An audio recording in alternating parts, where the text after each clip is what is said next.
Good evening, ladies and gentlemen. Thank you so much for coming into this session this evening. My name is Melvin Coleman. I'm president and CEO of the Atlanta Black Chambers. And this is a long-awaited session, something we did very successfully some time ago and have been anticipating doing this again. And so I'm very excited. The turnout this evening is going to be great for this topic.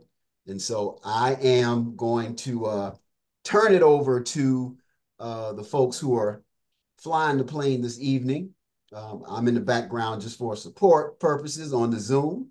But Dr. Adoma,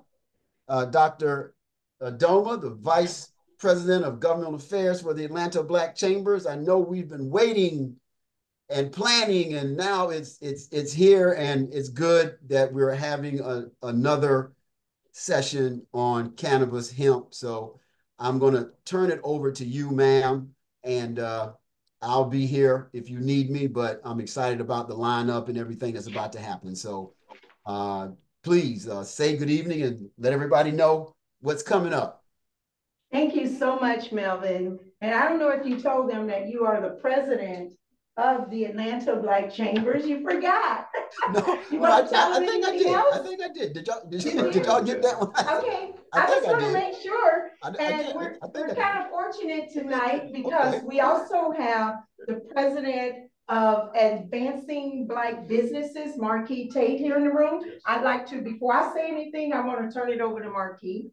Hey, hello, everyone. Definitely glad to be here to talk about the state of cannabis and hemp and the reasons why, and listen to the great panelists we have. Steven is right here with me in the room, so glad to be in the room with Henry, and definitely looking forward to hearing and learning more about cannabis and hemp. Henry's right here. Henry just mentioned this is right here in person is he called the Hemp Round Table right here. So we're here to have a good time. Turn it back over to you, Dr. Doma. Glad to be here. Thank you so much. And before we get started, do we have any elected officials or do we have any candidates on this Zoom at this time? And Dr. Adoma, while we're waiting to acknowledge any of our elected officials, before we forget, we should let them know just where is the Hemp Cannabis Round Table? Like, where are you, illustrious folks? I mean, I think it's worth noting where you are. Yeah, I can speak for that. I'm behind the camera at the moment. We're at the Russell Center for Entrepreneurship. Okay. The blackest business generator in America. Right. Awesome.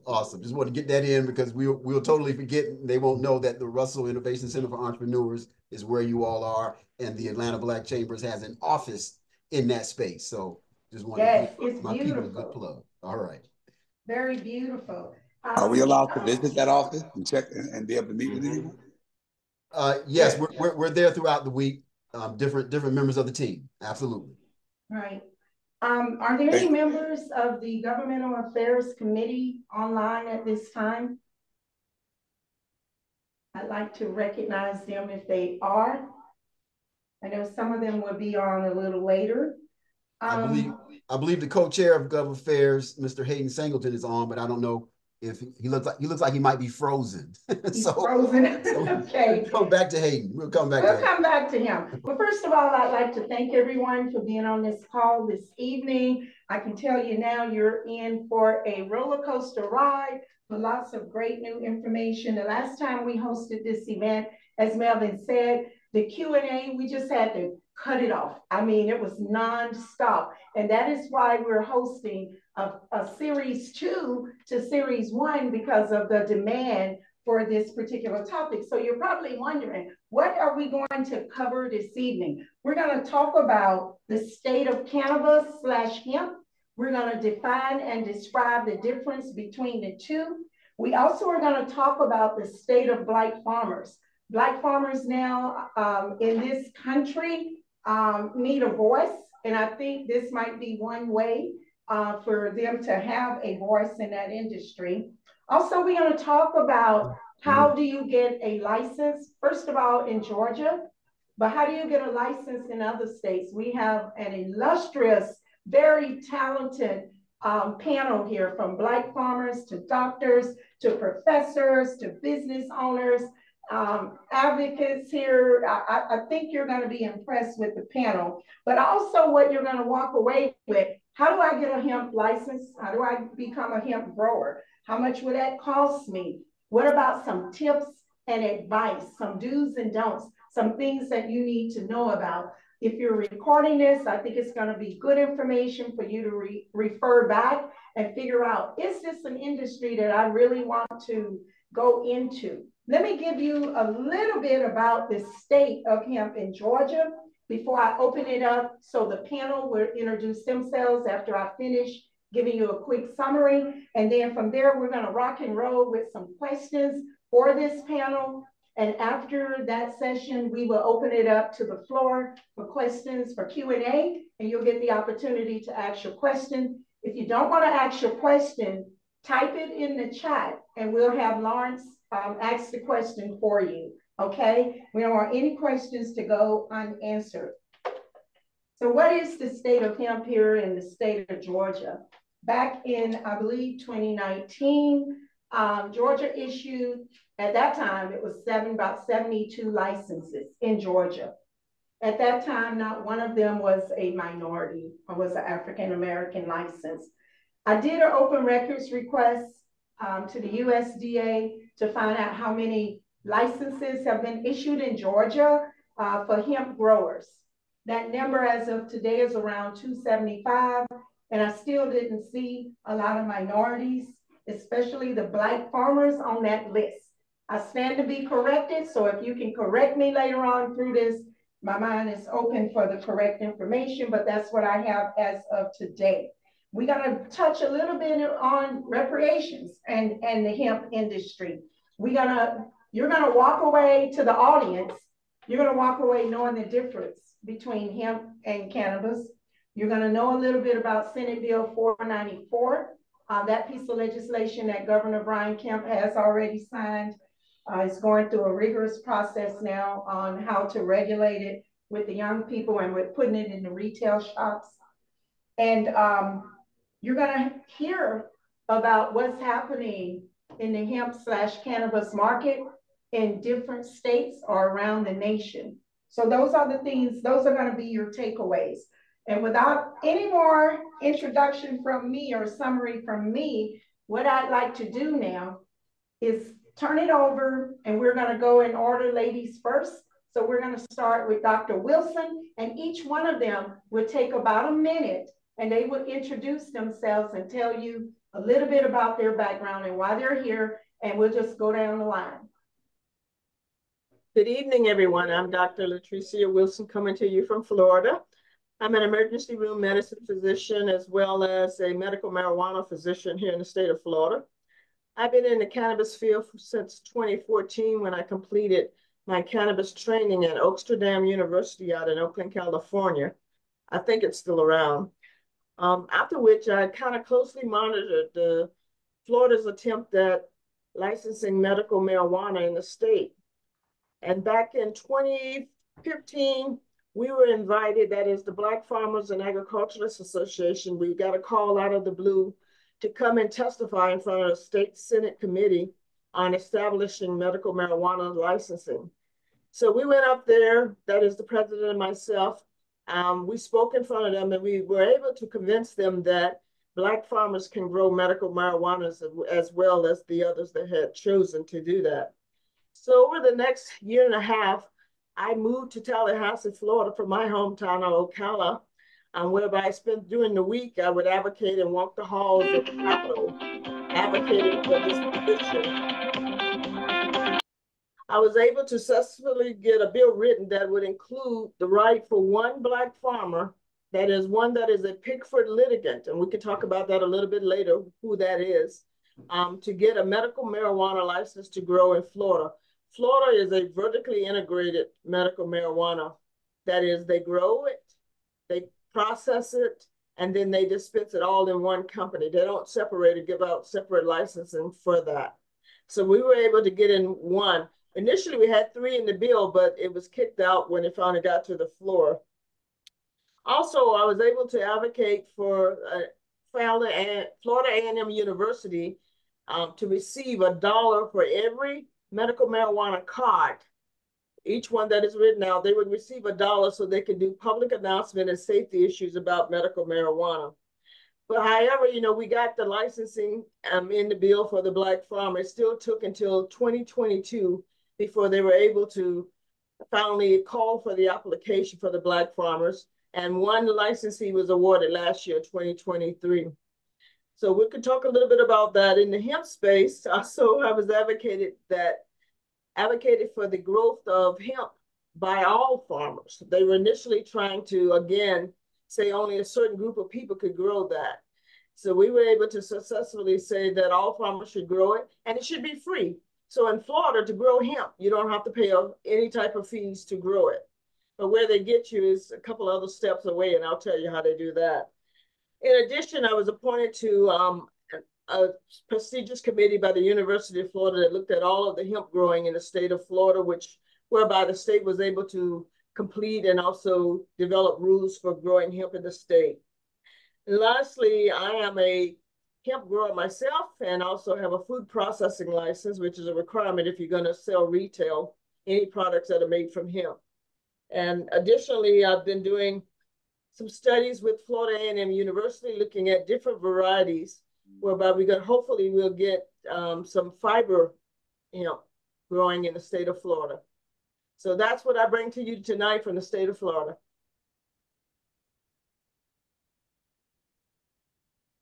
Unmute. Dr. Adoma, make sure you all stay unmuted. Oh, okay.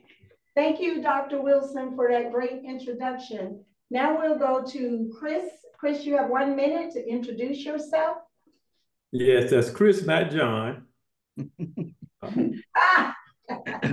Let me start off by stating, and I like to start off at the top. I am the chief pastor and overseer of Speak to My Heart Ministry out of Columbia, South Carolina. This is a South Carolina-based organization. I'm also the chairman of the United Citizens Party in the state of South Carolina, the only Black political party in the country. And we've been around since 1969. I'm an entrepreneur, been in business since 1985. I ran for the Commissioner of Agriculture in the state of South Carolina the last 2 sessions. And that's where me and the Black farmers across the state have engaged in this conversation, and in particular. And I'm gonna stop right there for now. There are 2 farms that I always like to lift up. One of them is the Jones farm, which Henry is already there, so he's gonna do a little bit for himself. And then Boswell farm out of the Hampton County area. And those 2 farms in particular are working diligently in the state of South Carolina to kind of bring about a change, a transformation. Now, South Carolina is a unique animal when it comes down to hemp.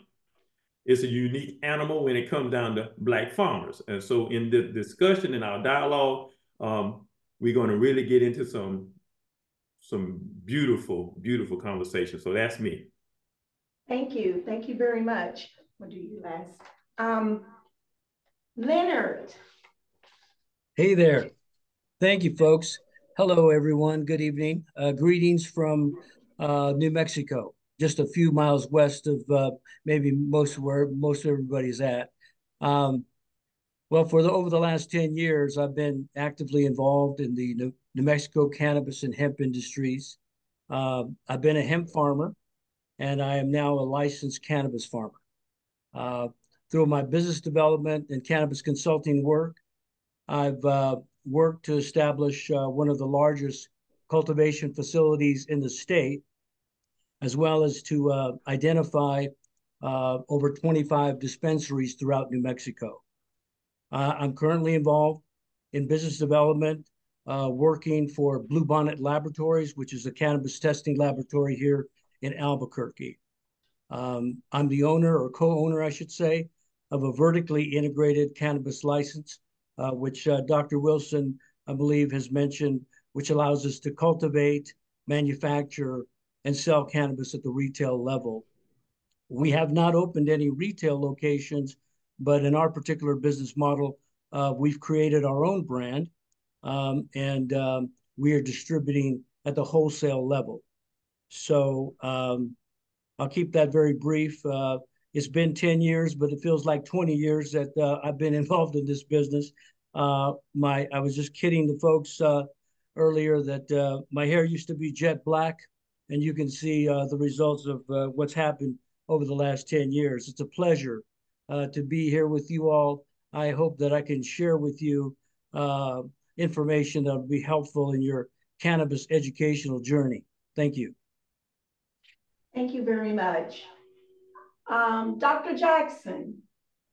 Yes. Hello, everyone. And thank you for having me today.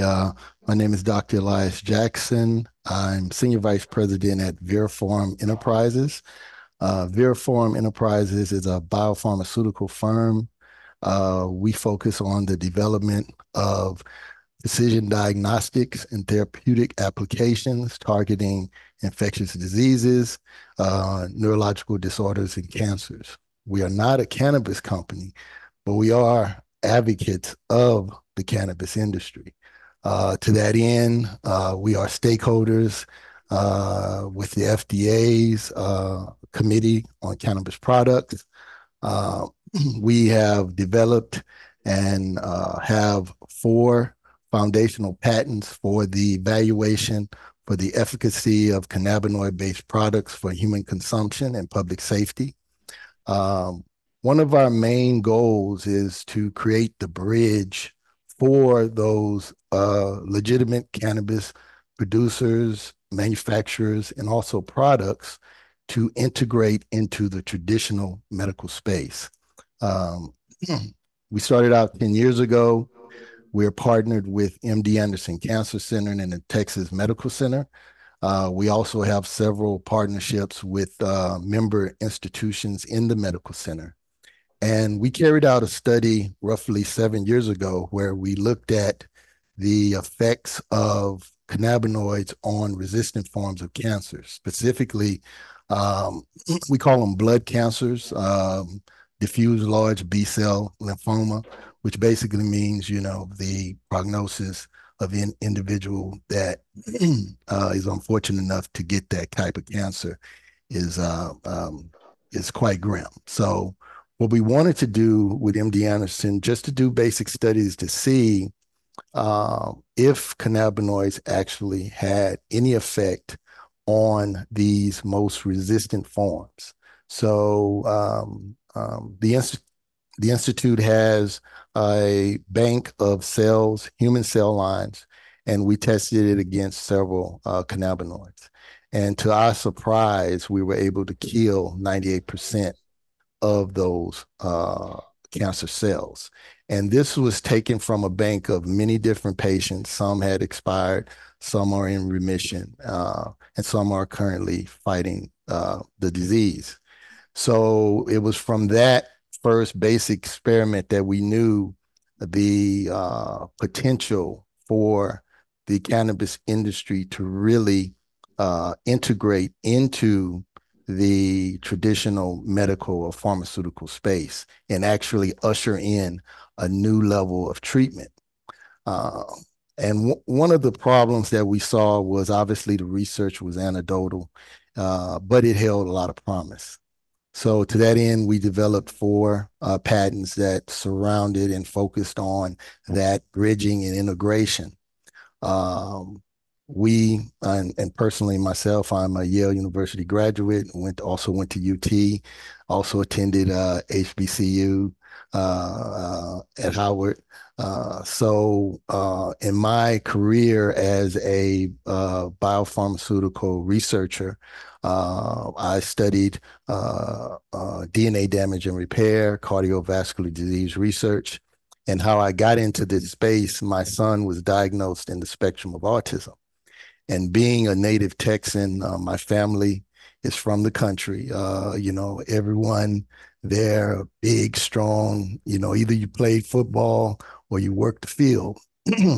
So to hear that my son, after he got his evaluations from the medical professionals, that he wouldn't be able to be a productive member of society, really, really hit home for me and my family. So I began to really change my outlook and start to look at other ways of treatment, because I didn't want to put him on opioids at such a young age due to the developmental stages. And so I started to look at treatment, different treatment methods, and also teaching methods. And just to let you know, fast forward to today, he's in his last year in junior college, getting his degree in engineering design. So one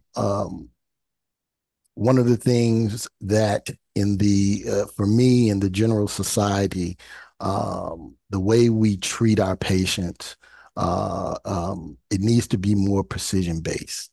And I think the cannabis industry has that opportunity. So we serve as a support mechanism, not only from the testing, but also from the evaluation of these products.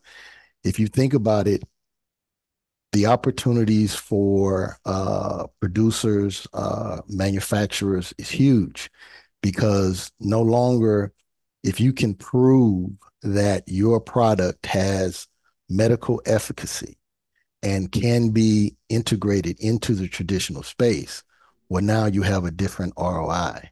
You can license your product to big pharma. You can go down the road, continue to produce and sell, or you can sell it off outright. So, Dr. Jackson, we're gonna get into that because. Oh, I'm sorry. I'm sorry. That's okay. We're gonna get no, no, what no. We're trying to. That's okay, because we're gonna get into that, and you'll get the opportunity to finish giving that important information. We're just trying to get through the intros. So for the rest of you, for the intros, if you can keep it to 1 minute, because we're gonna get lengthy in a minute, but we need to keep the intros to 1 minute. I think I've gotten everybody online. We got people here in the room. We'll go to Stephen.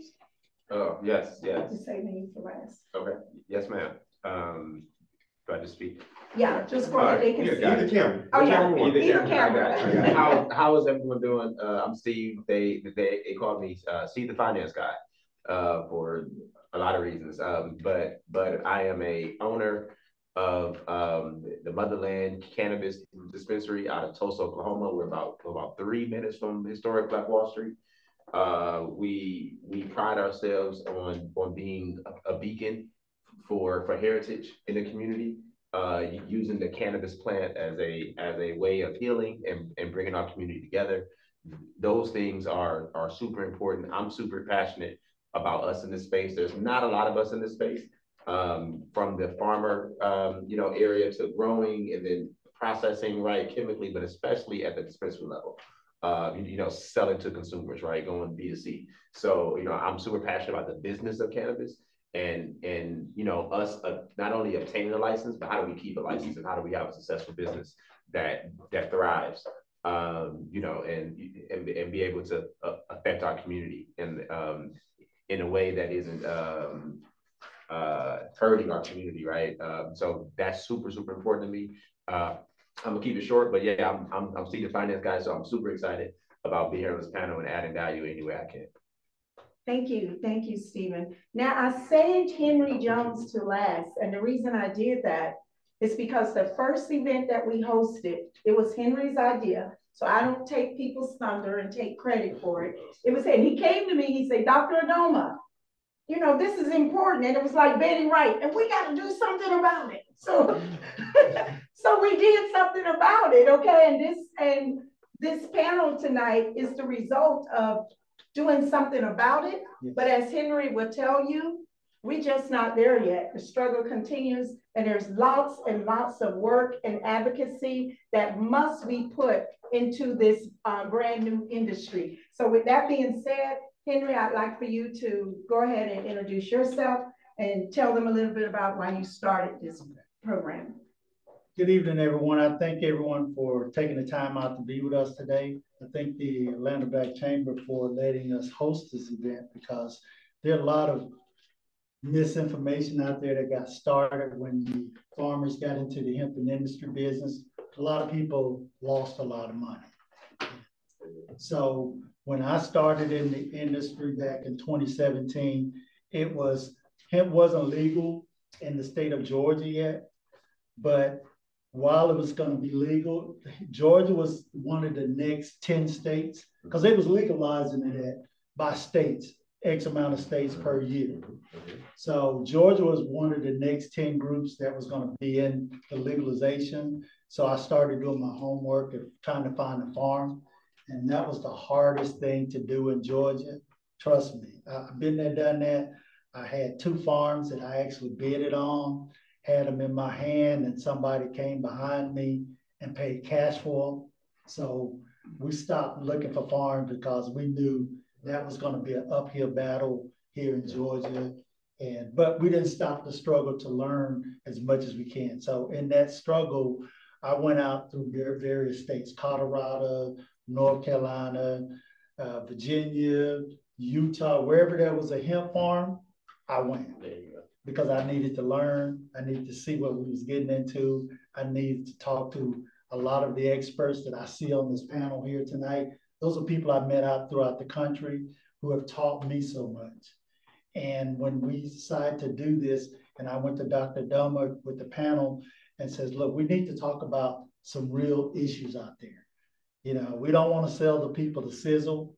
We want to get them the true facts. That's what's going out there. Because a lot of people were selling the sizzle, but when you got to put that steak on your plate, it wasn't a steak. Right. You know, so I felt it was important for me to share what I've learned, share the people that I've ran across in my life that influenced me in this industry, that we started in the extraction part of the industry, you know, working with clones. So, you know, a lot of people didn't want to mess with clones. They wanted to do seeds. And one of the things that we used to always tell people that I learned in the industry was don't start big. A lot of people starting big, and that was definitely the wrong answer. It is. So if you're getting started, 3 to 5 acres to get started, because you don't know what your genetics are going to do. You don't know what your seeds are going to do, and you don't know how the climate is going to react. What grows well in Colorado don't do well in South Carolina. So don't buy it if you don't really want to figure that out. So I'm not going to be long with what we do here, but I just want to put out where I am, where we at, and we have a host of good panels on this discussion. We had some on the last discussion that wanted to be back again, but I said we can't. You know, we just have to rotate the information. So with that being said, you know, we're going to get started with our discussion tonight. Thank you, Henry. Let's give him a hand for that. That was great. So tonight, this is how we're going to run the panel so that we can make sure that our audience is getting the most benefit. We have about 8 to 10 questions that the panel will be asked. Each one of you will be asked different questions. However, if you'd like to do an add-on or add something valuable to that question, it's kind of like roundtable, even though we're virtual. Please, I encourage you, you know, just chime in and say, hey, that's true, but here's what I'd like to add. But just keep it brief and short, because everyone on the panel, I think we got 6 to 7 panel members, and we want to make sure that everyone gets equal talking opportunity. So just be respectful of the time, but try to get in as much information as you can. And towards the end, if we're under time, we'll come back to some things that you'd like to add. Is that okay with the panel? Sure. Okay, so Henry mentioned something that was really, really important. He said that some businesses have already failed. I mean, this is brand new, you guys, and some businesses have already failed. And with that being in mind, I'd like for you to differentiate, is there a difference between hemp and cannabis? And the reason I'm asking is because if people are getting into this business and they don't have an inkling that it's different, then that can cause them to fail very quickly because the rules are different, right?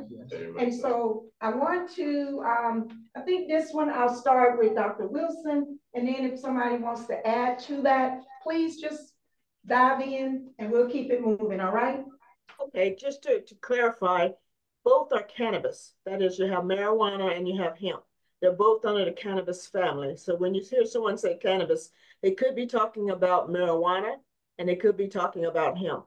The differentiation of the two is that with hemp, the amount of a cannabinoid called THC, it's the psychoactive component of marijuana, it has to be less than 0.3%. So less than 0.3% in order to be classified as hemp.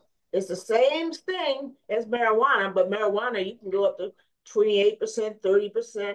So the difference between the two, which is a legal difference between the two, is that in medical marijuana, well, in marijuana, you can have as much THC as you want, whereas in hemp, you're limited by the law to have less than 0.3% THC. So that is the difference between those two. They're both cannabis, the cannabis brothers and sisters. And if you look at the plant, you really can't tell the difference between the two. So it's something that is tested in the lab to determine which one is which. In terms of the question, quickly, in terms of the question, you said people have lost their monies because medical marijuana, you have to have a special license. You had to be a state that opted in to grow marijuana. So it's a lot more, lack of a better word, it's a financial investment. I'm sure Leonard could get into that. Whereas hemp can be grown by everyone. It can be, there's no charge usually in the state of Florida, but I understand in Georgia, they charge you to grow, to be a grower. You have to pay for a license to grow hemp, and that's $50 per acre in Georgia. So when people started, as Henry mentioned, that we would say, don't grow as much because you need to know what your market is. Who are you selling this to? Who's buying it? So that is the key that you're going to take home tonight is you need to know who is buying this stuff and why are you growing it? Because you can grow it to look at it. You can grow it for yourself, I guess, the hemp. But the main reason you probably got into it is to grow and make money. That's a good point. You mentioned that the two are very, very similar. And you mentioned $50 an acre, which is for Georgia. And in addition to that, Georgia requires a $5,000 licensing fee. So I'd like for Leonard, you're in New Mexico. Yes, ma'am. What do you think about that? Well, I'll just tell you real quickly, statistically, in 2019, we, like all the rest of the country, were able to begin to cultivate hemp. We got into the business. At that time, I can tell you, New Mexico, probably almost 300 licenses were issued for the entire state. I believe here we are, 2024, and I think that number is now down to less than 20. So certainly, I think it all came down to a timing situation when you talk about losing money. Certainly, when you have a market that just explodes overnight, and there is no, if you got the land and you've got the money for the license, you can basically, start growing hemp, right? The problem is very quickly people realized that there was an oversaturation and oversupply in the market, and the prices dropped considerably almost overnight. And then you couple that with the fact in 2020, of course, across the country, across the world, the world just got turned upside down. And so you had an industry that was trying to get off the ground and could really never really gain traction again because of what the circumstances behind 2020. They're quite frankly, as Henry Jones mentioned, I think people got into the business not fully doing their homework and their research, and there was a lot of money lost. A lot of farmers lost a lot of money. They thought it was the next gold rush, and for many it was just a mirage. Unfortunately, quite frankly, I don't know anyone in the state of New Mexico that really made any money as it relates to hemp. But the beauty with hemp, of course, you can Google, things you can make with hemp, and your computer screen will blow up because once we get beyond CBD, which is you can buy CBD products anywhere, including Walgreens and CVS. But at the end of the day, when you do your research, you'll quickly realize that there are hundreds of different products that can be made from the hemp plant. And quite frankly, I encourage anybody to really explore the many applications of hemp that are available, outside of just CBD. So that's sort of my take. That's pretty interesting. I want to touch on something. I know we just talked about in Georgia, the hemp growers, it's what, $50 an acre, and the license is $5,000. But the profit that's been reported by the USDA is like 2,000 to 40,000 an acre or more. So if you can find that sweet spot, like you said, and stay in that industry, you can see that, I mean, it can be extremely profitable. Did anyone else want to comment on the difference between the two? I think Dr. Wilson got us started, but Stephen or Dr. Jackson? I can speak to the difference between the business side of it. I know that in cannabis, the dispensary space is the reason why people lose money, because I think that was part of the original question, is that a lot of people get in cannabis and hemp CBD because of the cultural value that it comes with, right? We all kind of grew up around it, and we all kind of grew up in it, and so there's a special place for it in all of us. But in the business, there's the business side. And so you may get in and I know, a group of friends may round up $20,000 to $10,000 because it's that emotional. It's a very emotional connection. And you quickly realize when you get into it that you have to know the retail business, right? You know what I mean? So there's the business of cannabis, but you have to know the retail space. And a lot of us just don't know the retail space. And then if you're growing, right, you have to know the manufacturing space and the agricultural space, right? You have to understand the agricultural business, right? And you have to have somebody to sell to. You have to have things already in place, because the thing about cannabis, the flower has a shelf life. And if you have to understand shelf life and things like that, you will quickly lose, your money as fast as you put it in. And so, and it's really sad to see. I've seen it over and over again. And I really encourage us to talk a lot about the business side of it, because, acquiring it is such a big deal, because I want us to acquire it. And then, what is the plan afterwards? And what are we doing to prepare ourselves afterwards? Because that's where I feel like the difference in the space that we're in, how we sustain. That's a very, very good point. Now, you guys know we have farmers on this call and in this room. I want to go to you, Henry, because you are a farmer. Henry, I know you're laced with challenges in farming. Yes, ma'am. Why don't you share with us some of those challenges, and how can the chamber or the business community help move your business to the next level? I think a lot of the challenges start at the legislation.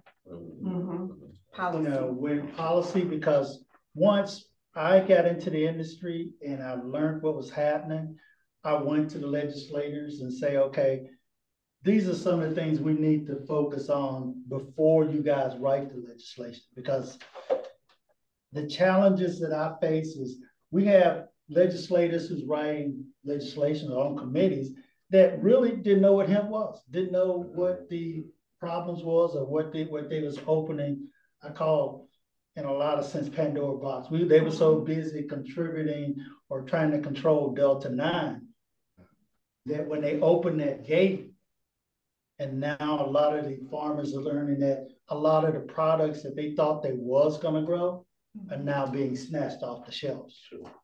You can't grow, for Delta 8. You can't grow for flour. You can't grow for a lot of things now that the legislation is starting to pull those things back. We didn't educate the communities, i.e. I'm a Baptist. We didn't educate the churches. We did not educate the HBCUs, who were the ones who was driving a lot of the 19 HBCUs have a conference once a year. And we actually spoke at that conference, myself and Dr. Jackson at that conference. And it was like, we was talking to an audience of educators that didn't have a clue as to where this market was, what we was talking about, and how to help the farmers, because they got the farmers in trouble because they had no one to turn to. So those are the challenges, and not only that, we deal with a lot of, call it what it is, financial challenges. You know, you've got to have the money to actually get the land ready. You got to decide whether you're doing seeds or whether you're doing genetics. One costs more. And the biggest thing that I suggest is what he said. I got in the industry with the end game. You know, establish your end game first. I'm telling you right now. If you don't have an end game, you can go out there and grow all you want. The end game. I like that. You'll be sitting at home smoking it or giving it away like some people are doing now.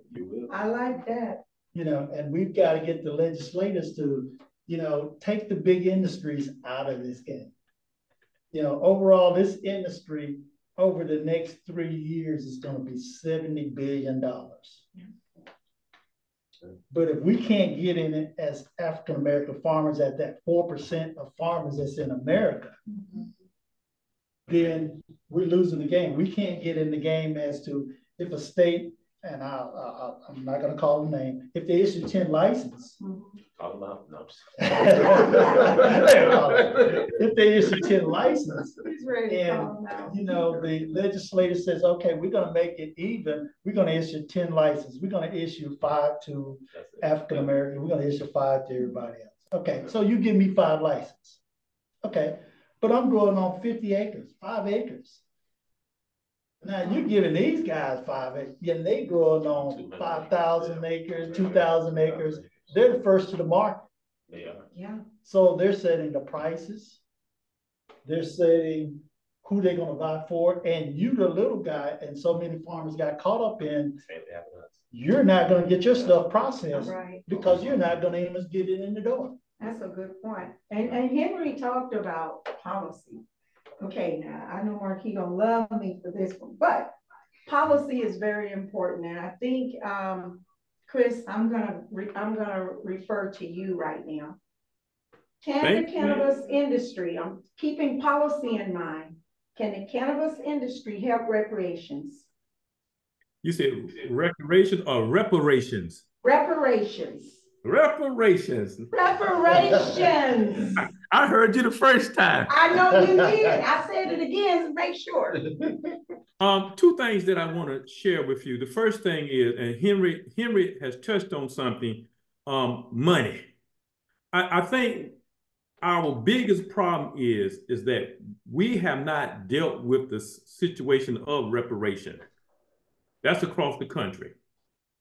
This industry has a way of telling government it's $1 trillion industry once we work it right. And I say $1 trillion, I'm being modest about it. When we start talking about reparation, the first thing they say is, how are we going to pay for it? Okay, and then they throw all those other little things in it. I don't want to deal with that right yet, but something Henry said that really sparked me, because Henry knows that in South Carolina does things altogether different than any place else in the country. And yet we have in South Carolina a building industry that can use hemp to fuel it. Yes. Now I'm a builder by trade, and I talk about hemp concrete. I talk about hemp sheetrock. I talk about hemp wood. I talk about, and then I'm gonna jump over and talk about hemp in the textile. When you start talking about the clothes, you start talking about cosmetics. So it's a lot of things we can do with hemp. The problem is that in South Carolina, government really want to strangle you or hamstring you when it comes time to making money. So it's more about making money than anything else. And then the other issue is that as Black farmers, they don't have the dollars to compete. Now that's where reparation will come in and take care of that problem. Give us the money. Let me see if I can get this right for the audience. Give us the money so we can be competitive. And that will be the reparations. Right. And here's the other thing. One other thing, I'm going to leave you with this. When it comes down to government, our legislators, those who we elect, see, that we are not elected people that are looking out for our own best interests. We have this go along to get along syndrome, or if I'm a donkey, I ride with a donkey. If I'm a elephant, I ride with an elephant, but I don't look at what's best for my people. And so more often we will deal with the wolf and the sheep instead of dealing with somebody who's going to truly look out for our best interests. And that's where we have our major problem. I like that. Very, very true. I want to go to Dr. Jackson. Dr. Jackson. So yes. The hemp market is maturing. And so as it matures, as it's already been eloquently said, lots of businesses have failed who tried to get into this industry. So as the industry, and it's only going to continue to mature, I'm sure we agree on that. So what opportunities may exist for cannabis/hemp operators as the industry matures? Well, first, let me commend all of the individuals on the call who currently have cannabis businesses or somewhere in the industry, and those who are thinking about it. I think this is a serious business. And just to give you an idea, if you remember several years ago, GW Pharmaceuticals came out with Epidiolex, which was fast-tracked and went to the market, and they made billions of dollars. So just think, if you are a producer, grower, if you have a product that can show just a little efficacy, I mean, you could be in that type of pipeline. And that's one of the things I'm focusing on. As the industry matures, there's going to be a lot of opportunities. But guys, you got to get stable, and you got to be prepared. You know, we're talking about, you know, they're saying that there should be a movement towards changing the scheduling of cannabinoids or marijuana. And if that happens, I can tell you right now, Big Pharma is going to come in, Big Tobacco is going to come in. And if we look at the history, if Big Tobacco comes in, I mean, they have all the resources to buy up all of the major farms and really kind of price everybody out the market. So it's very imperative that, you know, you focus on the business and get your company stabilized so that you can take advantage of whatever happens in the future as far as from the political standpoint. But the opportunities are absolutely huge. If you think about it, if you had a salve that I could take and show that it has efficacy for xerodermal pigmentosa, which is skin cancer, just a few data points would make the value of that product so huge. You now just completely change the you know, the wealth opportunity for your family. So I commend everyone on the call that's in this industry. It's a tough industry because it's going through its growing pains now. So it's a lot of fluctuations, a lot of issues. Like in New York, I mean, you have 80 legal operators and 2,000 illegal. Well, if you're a legal operator, how do you compete against illegal ones? So right now we're going through those growing pains, but the opportunities are absolutely huge. And my company stands ready to support and aid anyone in the industry as it moves forward. So So I think the opportunities are great. Thank you. Very, very informative. Everybody have so far touched on money, and profit. I'm Dr. sorry. Doma? Yeah, go ahead. Yeah, I just wanted to add, I think, three very important things here. Sure. I think what's important is to really pay attention to the upcoming farm bill Right. that will, where it is proposed that the THC levels would increase from 0.3 to 1%, because it as a farmer, as a hemp farmer, and Henry will testify to this. It is a almost impossible thing to do to maintain that level because naturally the plant will increase. The longer it stays in the ground, it will increase in THC just naturally. You know, you really cannot stop it. So that is critical, and I encourage everybody to try to keep their eyes on that farm bill, especially any changes in that THC level. As it relates to the growing for CBD versus growing hemp for industrial uses that were just talked about, because there's so many different applications for hemp. I think where money is going to come into play is going to be in establishing infrastructure for the processing of that material, and that's going to require public as well as private money.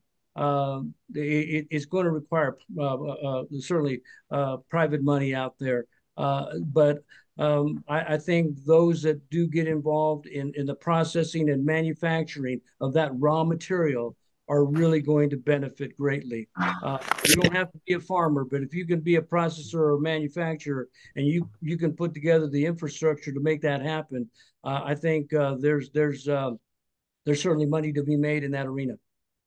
And Leonard, when you started that statement, there was a lot of sidebar conversations. So you got everybody excited. So I want to open it up to the entire panel on that particular statement. If you'd like to add some comments that will bring some value to the audience. Yes, I would. I'm sorry. We are in the process now, Boswell Farms in South Carolina, trying to put together a processing plant, even as we speak. And we're jumping through a lot of hoops now. And it's taken a considerable amount of money to even get started. We're talking, I think, in the neighborhood of $10 million, y'all. We're talking about with all the equipment, we're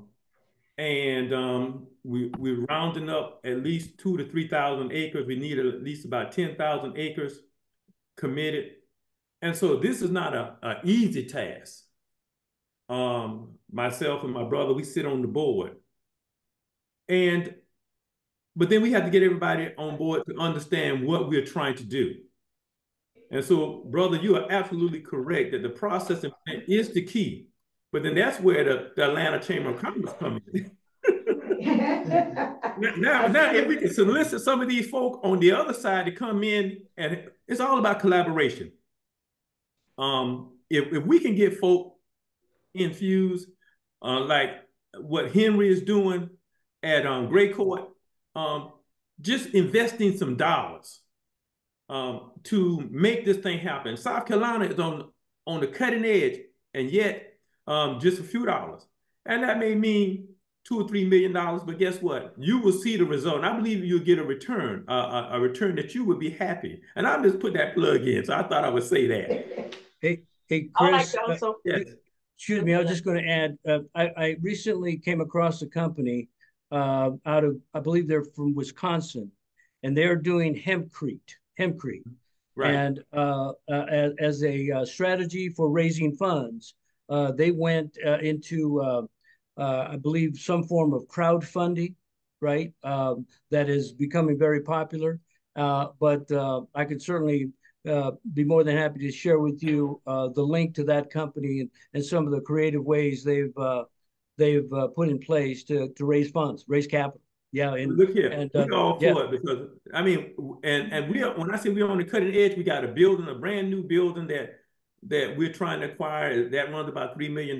We are working a lot of things in South Carolina quietly, and it's come to fruition. So I ain't gonna take up no more time, but you said it got me excited. Oh no, that's good. And Leonard, if you have that link, you could throw it in the chat if you do get it. If not, sure. Just send it to us later, and we'll send it out to the registries for this. There's a couple of Dr. Domo to that also. Okay. I just want to comment. He mentioned about they're changing the THC from 0.3 to 1%. I want to point out that the 0.3 was an arbitrary number, quoted by 2 journalists. The reason they're looking at extending it to the 1% is because that's when you first see any psychoactive component. So up to 1%, you really don't get high, as they say. So that's one of the reasons that they're nobody's going to want to use it. The second thing I like to comment on in terms of funding, and as I mentioned before, the Black farmers were involved with the medical marijuana license down in Florida. So once we got this approval, we went out, and I tell you, I spoke to every billionaire, I think it was in the United States, about no matter what their color was, in terms of trying to fund our foray into the medical marijuana business. Even though the application only cost $60,000 in Florida to apply for a medical marijuana license, and you needed a bond of at least, initially it was $10 million. And then after you pass so many steps, it decreases down continuously. What I found is that those billionaires, they want 90%, almost a 98% of the business. So they know what it's worth, they know its value, but they don't really want to have us on board. So, I mean, I've talked to athletes, I've even talked to some well-known athletes, Magic Johnson, a lot of those, and they showed some initial interest.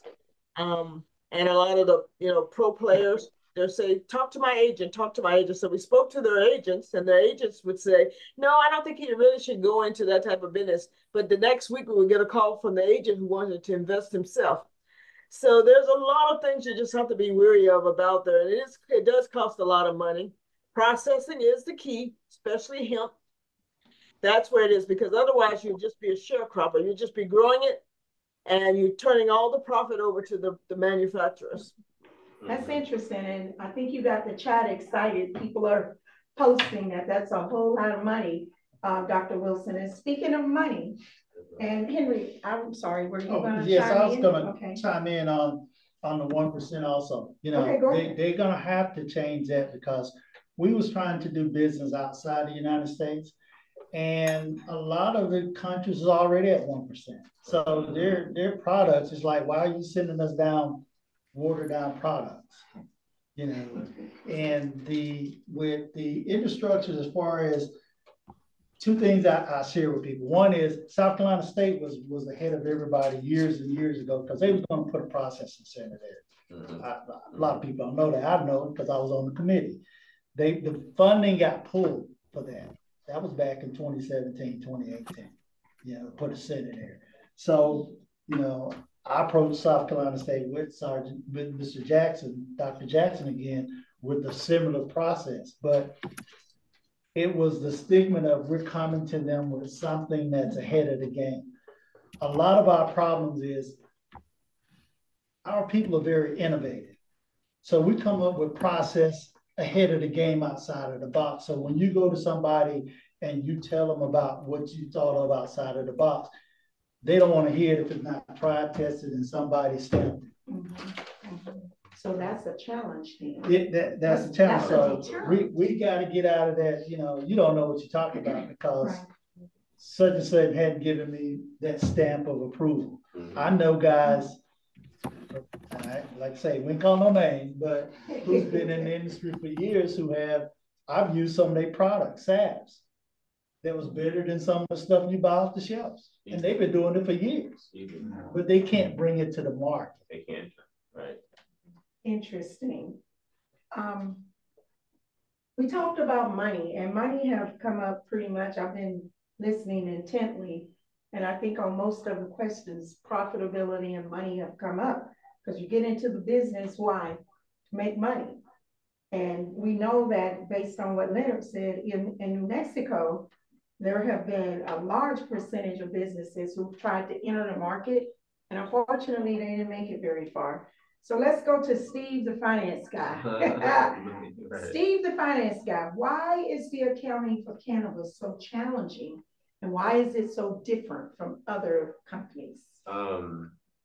So I own an accounting firm.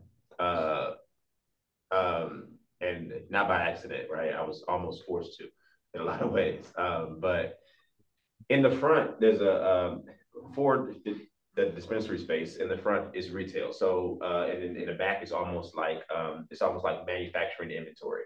So that's what essentially makes it challenging. So think about if you are, it's the easy way to put it. If I'm selling a box of Cheerios, right, in a regular retail space, I'm selling the box. And so if I had 10 in inventory, then I'm counting, I sold one, I got 9 left.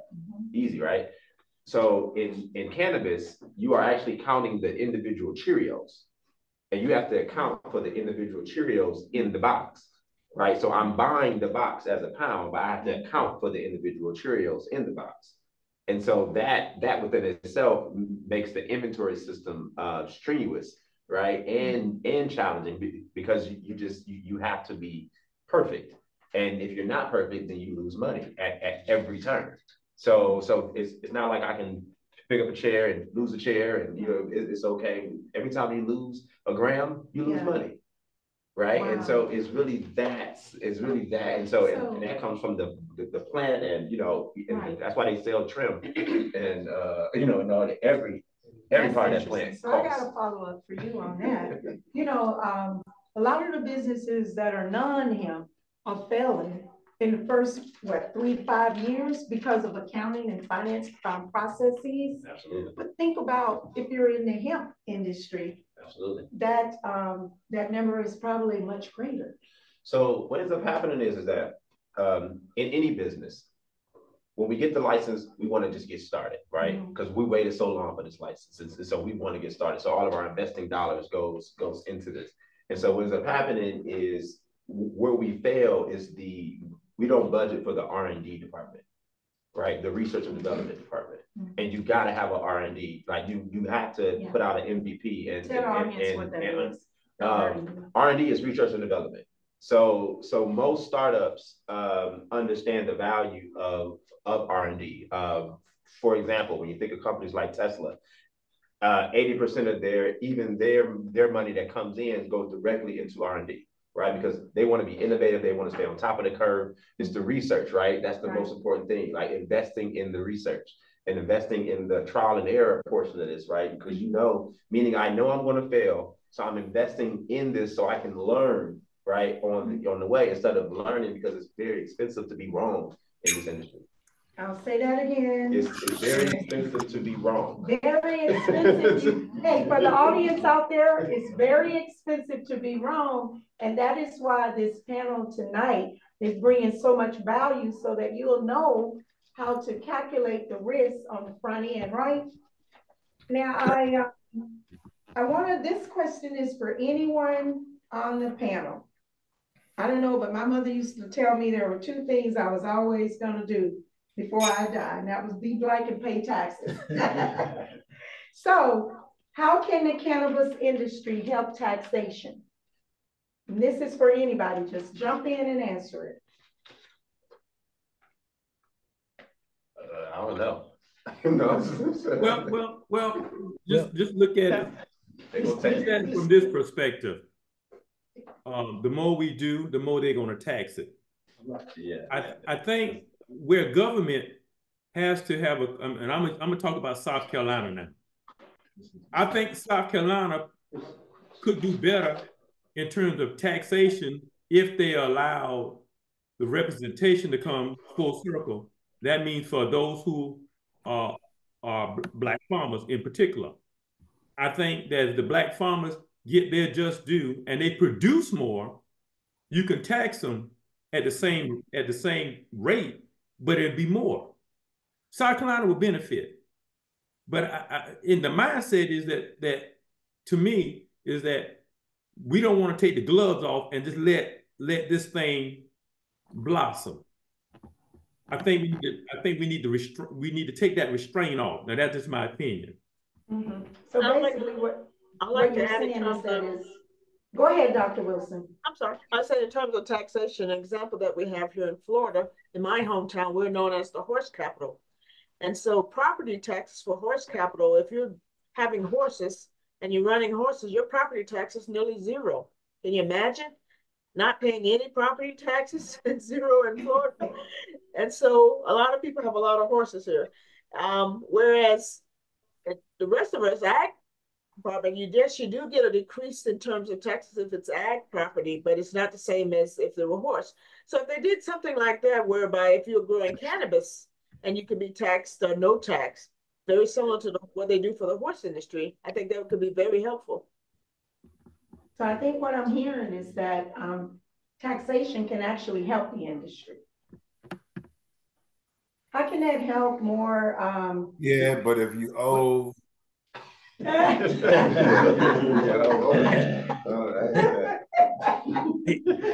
If I could chime in real quick here, just to give you my 2 cents worth. There's federal tax referred to most commonly as the 280E tax, which is applied at the federal level.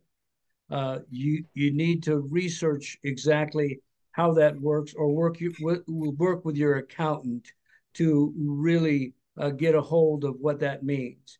And basically, the only thing that Uncle Sam lets you deduct is the cost of your goods sold. Okay, the cost of your goods, right? In New Mexico, the farmer is not taxed. Okay, so if he's selling the product directly to the retailer, the farmer is not taxed. The tax is collected at the retail level. Okay, and so with every sale, we collect a gross receipts tax. In addition to that, every municipality in the state can add to that an excise tax. Okay, so you have gross receipts tax and you have excise tax.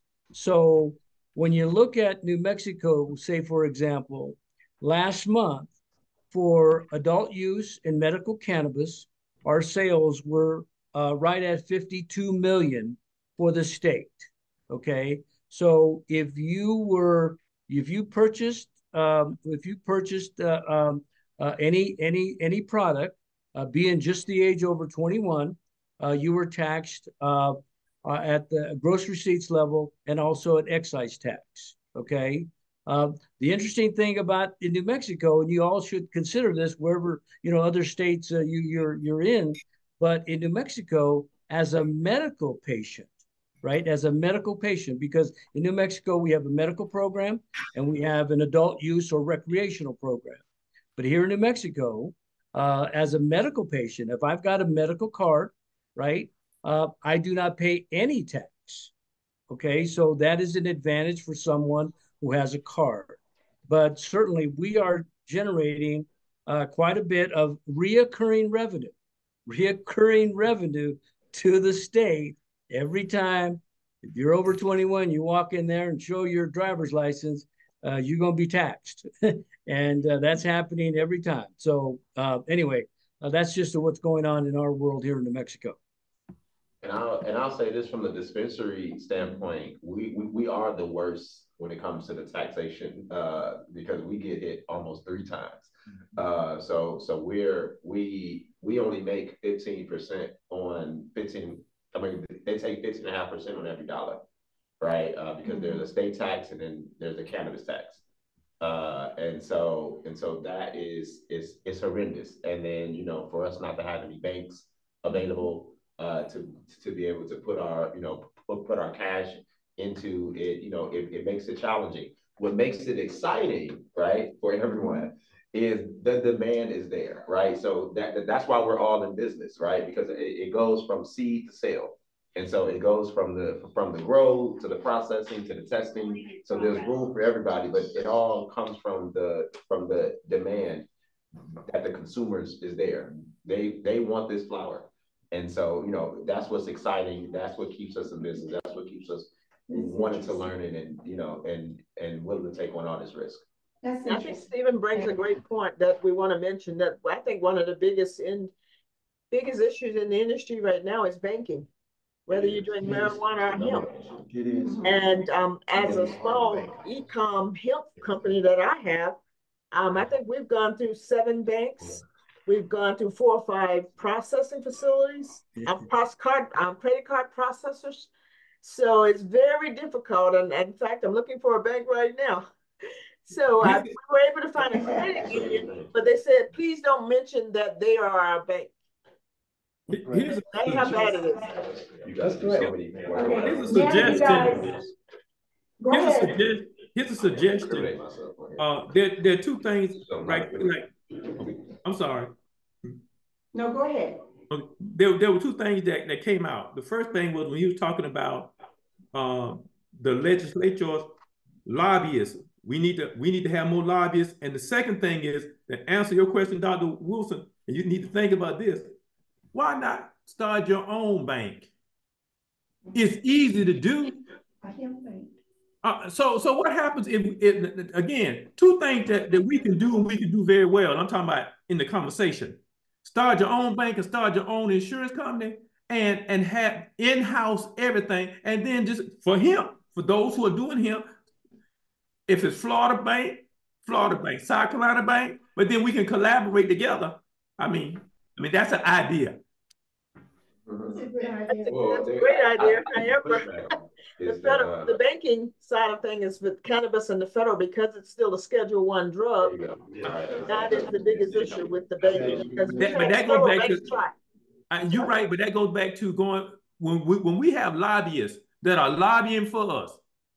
Yep. Just like cigarettes, just like alcohol, just like any other drug. You have folk out there that are lobbying these legislators, these congressmen, these state senators, these U.S. senators, and look here, I need you on board. If you're not on board, then look here, we need to take our vote and go and take it someplace else.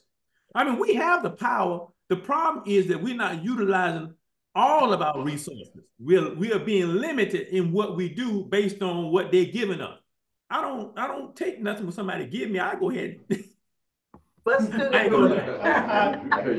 gone through that process as a hemp grower, and like you said, I'll tell all hemp growers now: you get a license and you can't open up a bank account, you might as well throw that license away.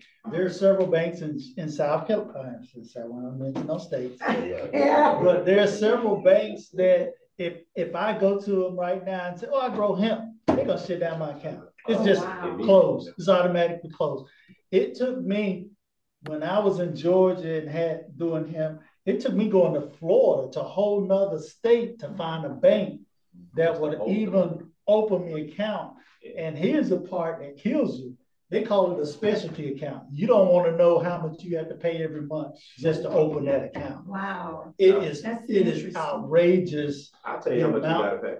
How much? I'll tell you how much you got to pay. So the banks in Oklahoma, there are about 3 cannabis banks that kind of declare themselves in that space, and so they want to charge us per sale. So now they're getting into they want to get into a profit sharing model with you in a sense, right? So where like if you reach a certain level of sales, then they take a certain it increases the percentage of what you have to pay monthly to be involved. So not only are we taxed on the dollar, but we're also taxed on the the money, just to be able to have an opportunity to hold our money, so we don't keep it in a safe and get be fearful of anything happening, right, and things like that. Nobody want to keep that kind of cash on them.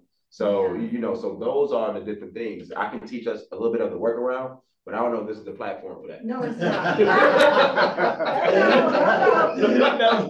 Turn this Zoom off for a second. No, we want to hear that. I gotta have disclosures next time. But I have a question. I was in New York last December, and walking up and down Broadway, shopping, having fun.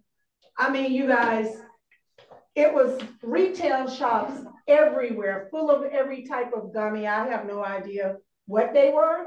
When I was grabbing my grandchildren, keep going, keep going. I know that's right. But what are your thoughts on the retail sale of it, of these gummies? And the reason I'm asking, this is an article that I plucked out of the Atlanta Journal-Constitution, and it talks about legislation that regulates hemp products sold in the state of Georgia.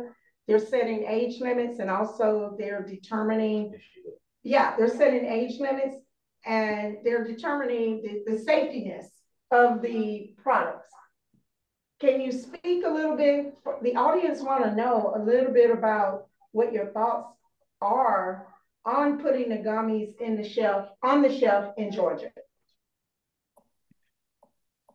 I can't speak about Georgia, but I can speak about South Carolina. Go ahead and talk about South Carolina. South Carolina now is, and not only South Carolina, a lot of the states are now, as they say, we've opened the gate for all of this hemp to come in. Now they're trying to close the gate.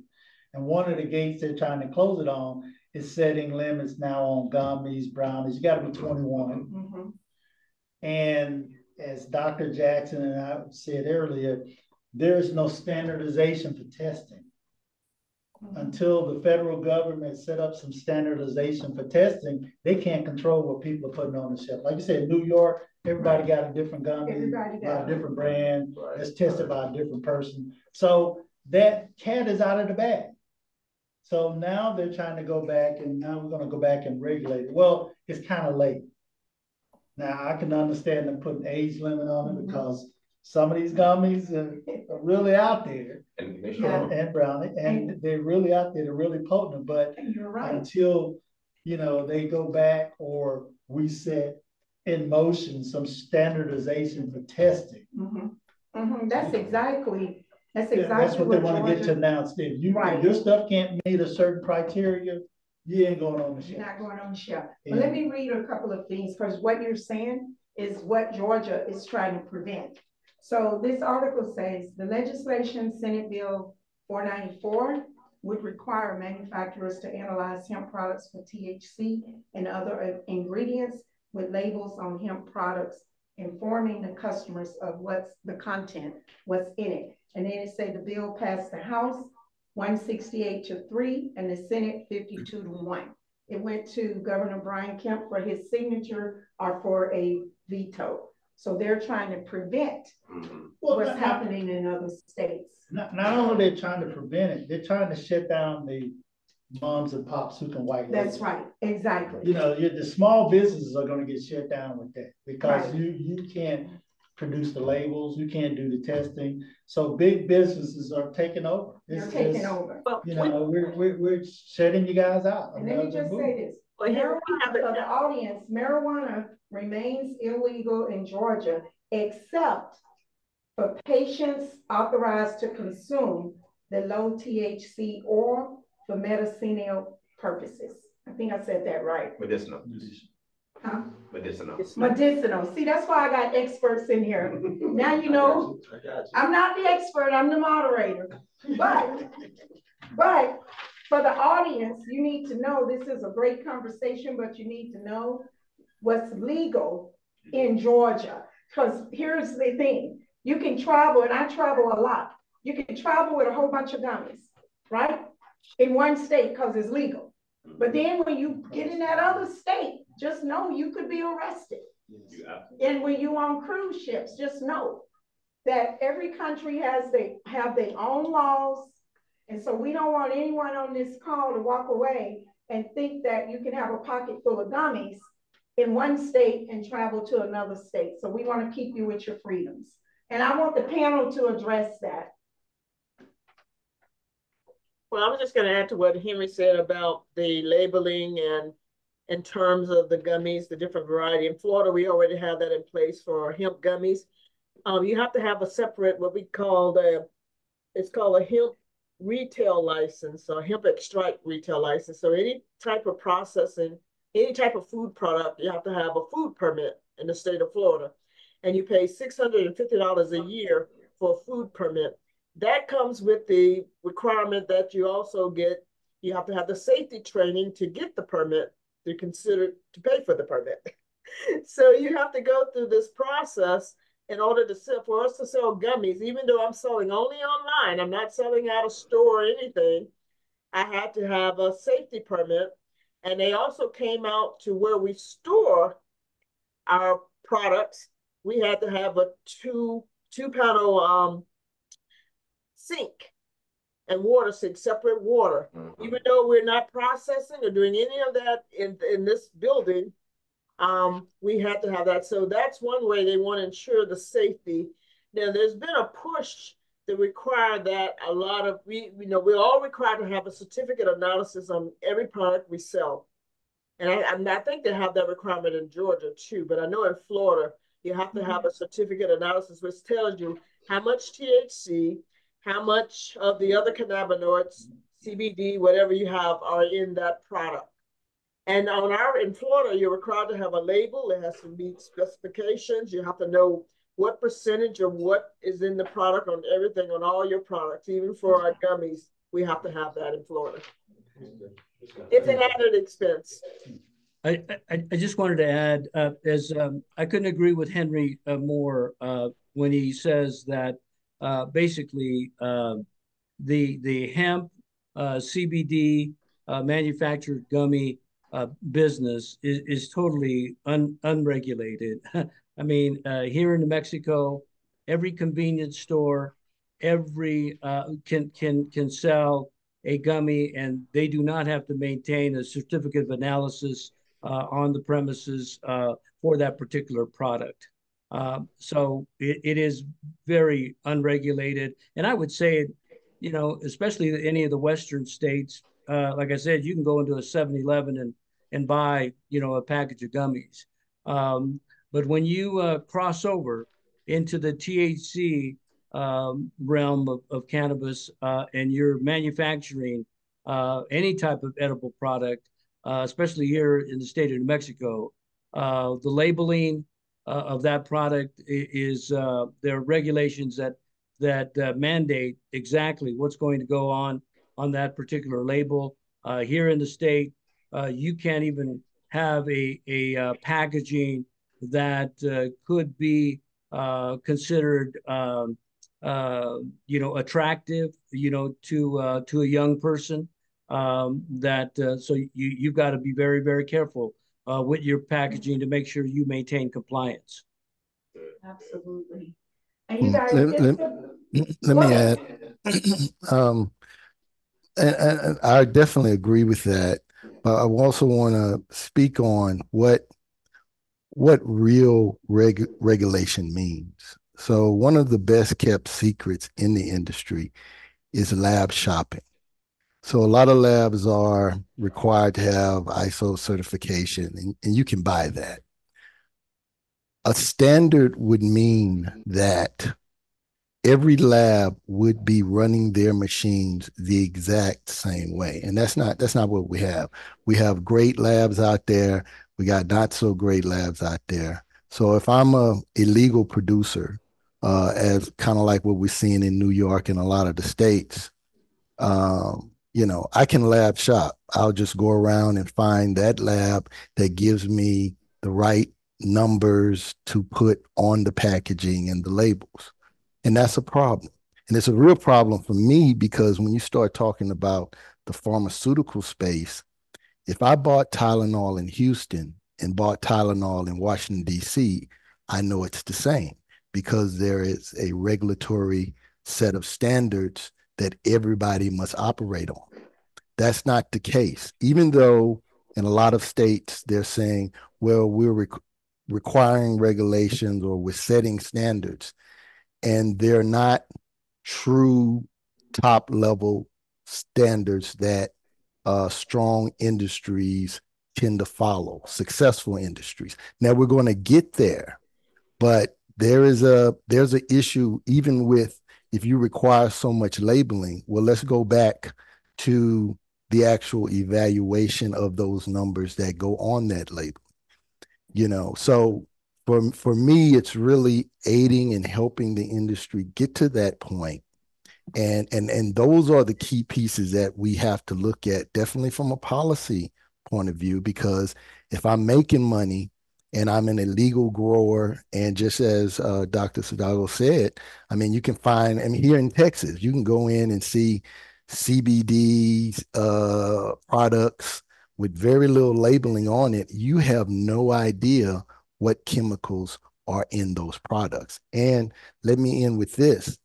The FDA, the scientific committee, several months ago, we had a meeting, and there are hundreds of unidentified chemicals or formulations that are now being found in a lot of these products. So if I have a aunt who's suffering from a disease, but she wants to try cannabis or cannabinoid product, how can I trust the gas station's cannabinoid CBD? So it's going to take a lot of the legitimate players in the industry to fight against a lot of those who may have a lot of the money that are illegitimate, that are illegal producers. They really don't want that level of regulation. Whereas every lab, every HPLC, if I test it over here, I'm going to get the same numbers over here, just like the pharmaceutical industry. And that's really where we want. And that makes your license valuable. If I pay $60,000 for a license, and now I have to compete against these knuckleheads over here who's growing it out in the city park, and they're still getting their product, they don't have to pay the 60,000. They don't have to go through the licensing hurdles. That's going to make it harder for me to survive as a legal producer, manufacturer, processor, etc. So until the industry and the legal participants really start to fight against those, even their counterparts that may say, hey, we're working for the same goal, but they're not. You have to make your license valuable, separate from that black market. There will always be a black market, but your license must hold value to whereas if the product comes from my lab, from my farm, from my process manufacturer plant, it is of high standards. So now I can demand a certain price.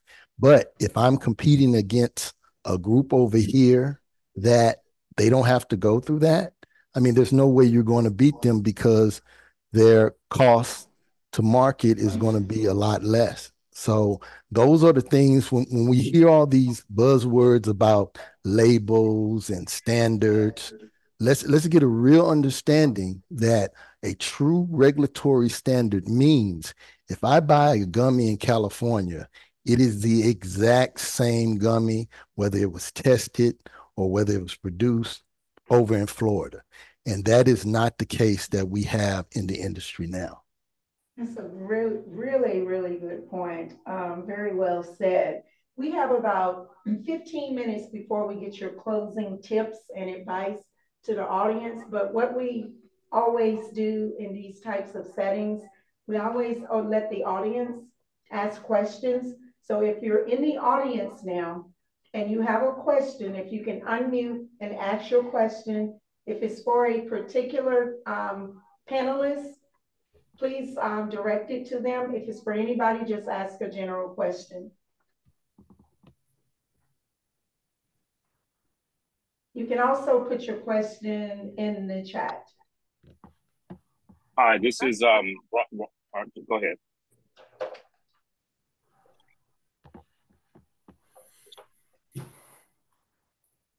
You can go ahead. I just wanted to get Steve's last name. He said it's Steve, the finance guy, but we didn't catch his. Yes, ma'am. I'm Stephen Lott, STEPHEN Thank you. Awesome. Next question. Good evening. My name is Sheba Knox. How is everybody this evening? Fine. We're doing fine, thank you. It's my first time on, but I'm gonna make a statement and then I'm gonna have a question. So I know that a lot of capital that comes across in what we call wealthy people's hands is generational wealth. It's a lot of old money involved. And a lot of times we as people don't have access to what I would call traditional capital to start businesses like this. And so we don't have the land inherited to us. Does anybody see maybe in our future, our young people being able to benefit from this through maybe once we get it together and standardize it through generational wealth or inheritances of land and things of that nature? How can we make a difference? Like a lot of times you can't fight it when you're in it, but what can we do for the next gen? I do. I think what I see is just like any federal government is going to be a part of cannabis. They will. They're really just trying to figure out how. And when they do, just like any government contract or anything like that, I think we'll fall right in line with that to be like a small business contract and to be able to get federal contracts and state contracts and things like that. Because to your point, we are we don't have the wealth, right? That was handed down to us and things like that. So we're going to need that assistance. So I do see a place to where we fit in to be able to get the assistance from the government. Reparations. Also, Okay. I would like to add, reparations. I would like to add in terms of the youth doing something for the future, in the fact that if you could, one, you want to get an advocacy, like Chris said, that we need you up there fighting and saying these are the laws that we need so that it can be passed. In the state of Florida, what we've done is we've had them, anytime a medical marijuana license is given out, they have to have a certain percent set aside of how many minorities they're going to hire in the business. And they also have to write it in their business plan when they apply for the application. So those things we have them training minority youth to grow and to learn the business through that way also. So those are the kind of things you want to make sure your states are having in their licensing agreements or their applications, where it's bringing in minority folks to work in the industry. There's one thing that can be done. And I think we need to learn about being a lobbyist. That don't take much money. And then advocate for that which you're looking for. Then the next thing is align yourself with folk that have the same mindset that you have in terms of moving forward. And I think, and I keep saying reparation. The reason why I say reparation is because of the fact that what is old. I'm going to continue to say that. But again, align yourself with people that have that mindset and then work towards that alongside of these other things. But lobbying is the key. Go down to the State House. If you're in Georgia, go down to the Georgia State House and listen to them. Listen to what they say, what they're arguing about. Listen to what bills are being placed, and then go and research them out. And after you research them out, you're going to find out that it got a lot of pork in it. And when you look at the pork, then you say, well, where the pork come from? It comes from them lobbyists. So now you can put your pork in. And if your pork is hemp, and that's going to help you. I'm just saying there's so many things that you can do, just instead of saying I'm just sitting here waiting. No, go to work. Let me add to that. Pastor Nellums is absolutely correct. The political process is extremely important. And a lot of the states have online where you can actually watch the sessions.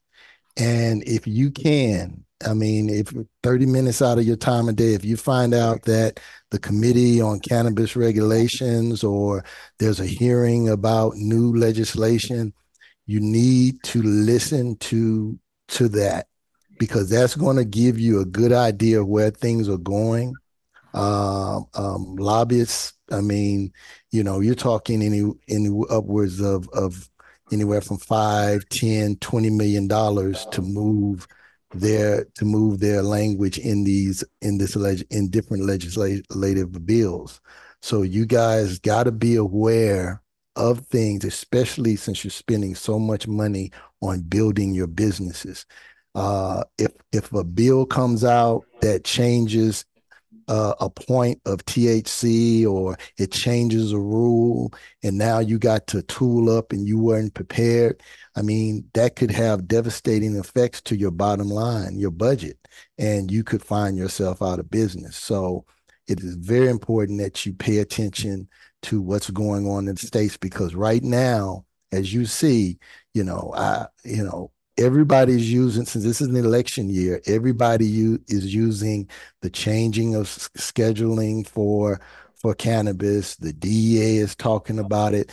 There is a lot of movement. So over these next maybe 2 to 3 years, there's going to be a lot of changes. So the rules that you had last year won't be in effect 2 years from now, or maybe even a year from now.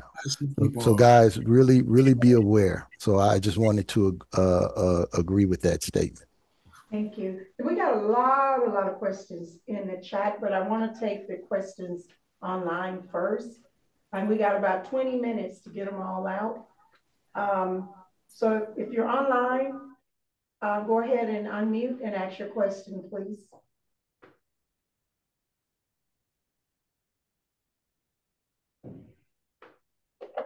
This is Ron Cooper. I hope you guys can hear. I'm actually traveling. I want to be real brief, but I'm just real quick.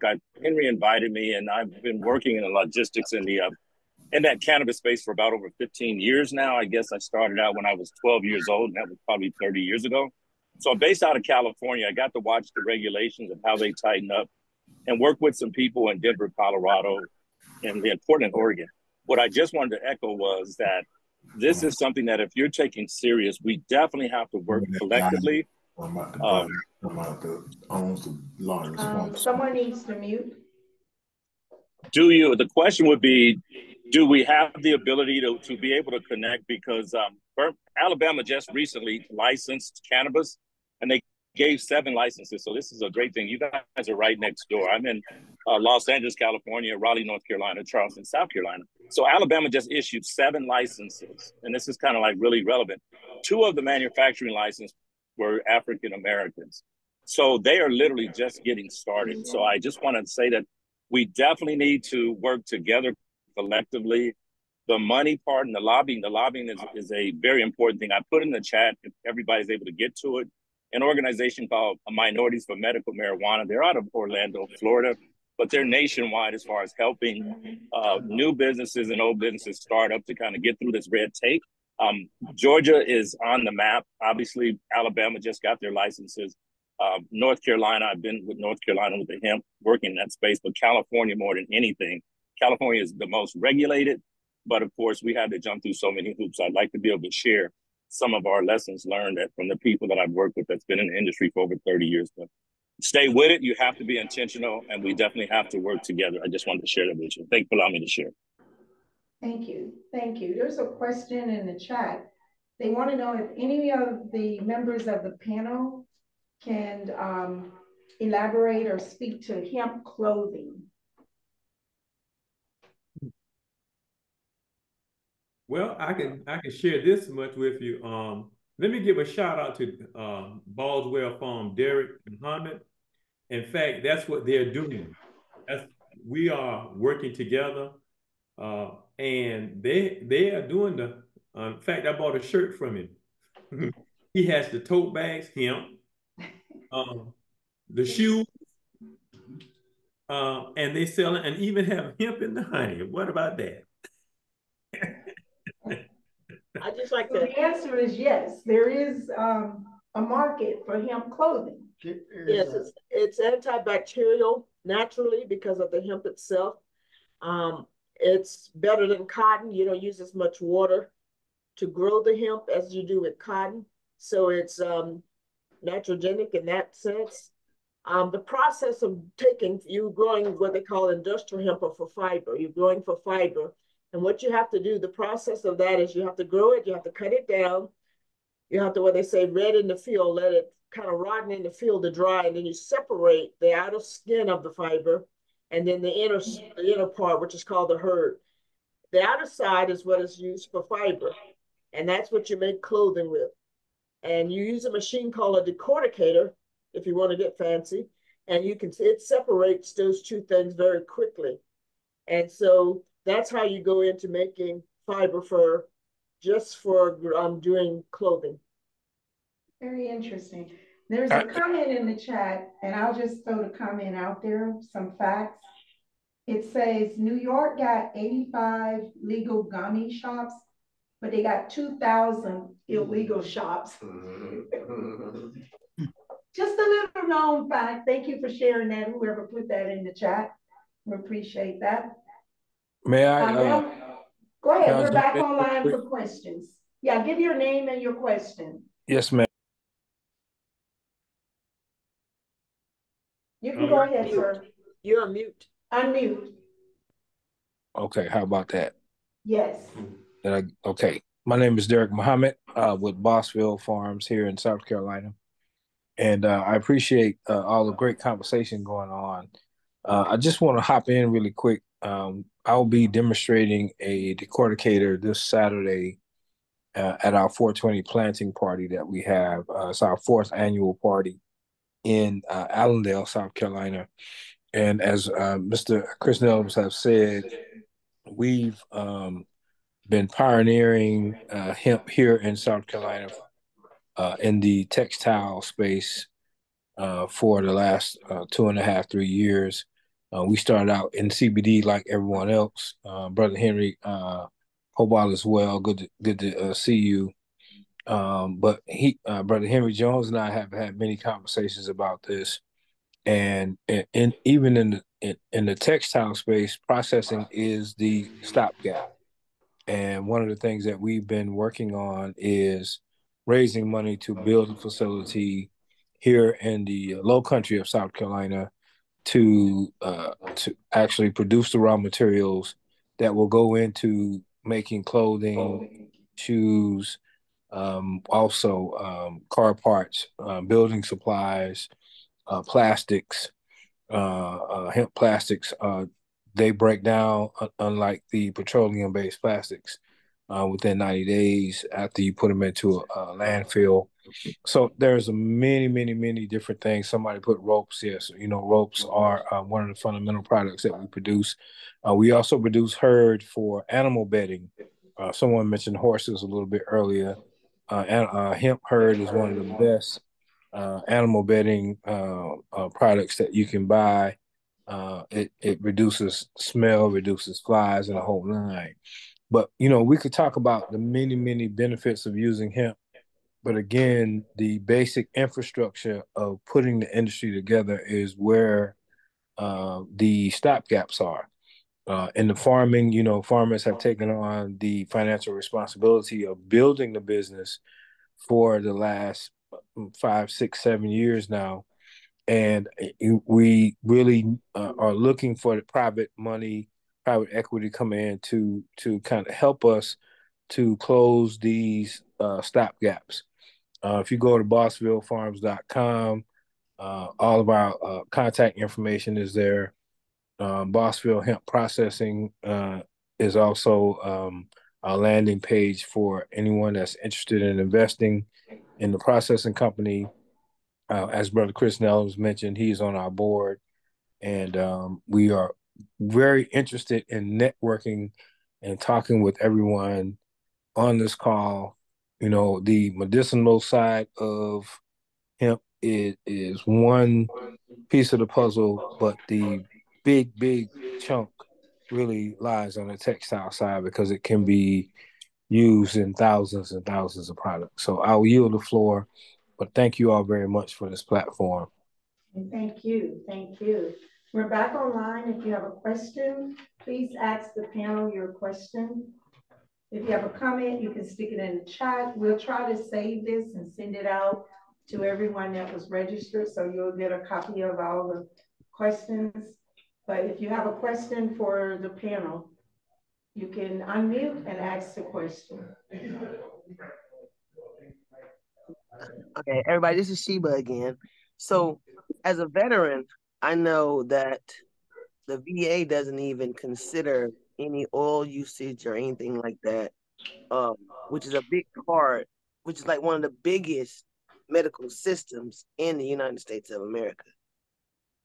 Is anybody or any of y'all working or talking to the VA or trying to work with the federal government to help veterans with that situation? Because that would be a lot of, You're in great luck because they just went through a committee, and I think it was actually approved this week that the VA will be offering cannabis products and psychedelic products for veterans to use. It was just announced. All right, thank you, thank you. Questions online? Question. Hello? Yes, we can hear you. Yes, hello. My name is Terrence, and I'm with Vega Soul Infusion. We are a cannabis culinary line of seasoning sauces, and spices. That's in Planet 13 out in Las Vegas. We've been in their stores as a vendor with them for, I'd say, about a little bit over a year now. They're looking to kind of expand and kind of take it from the CBD space over to THC. My main, I guess, question is, how can I recreate the footprint of what they're doing out there with my own community and with stores and stuff here? I'm facing more, I would say, just as far as a hurdle trying to get over that, and then also trying to lock in on funding to kind of, scale the operation and keep up with the legal states that are wanting to go into the THC market, but then allowing to kind of really boost my e-commerce, CBD campaign.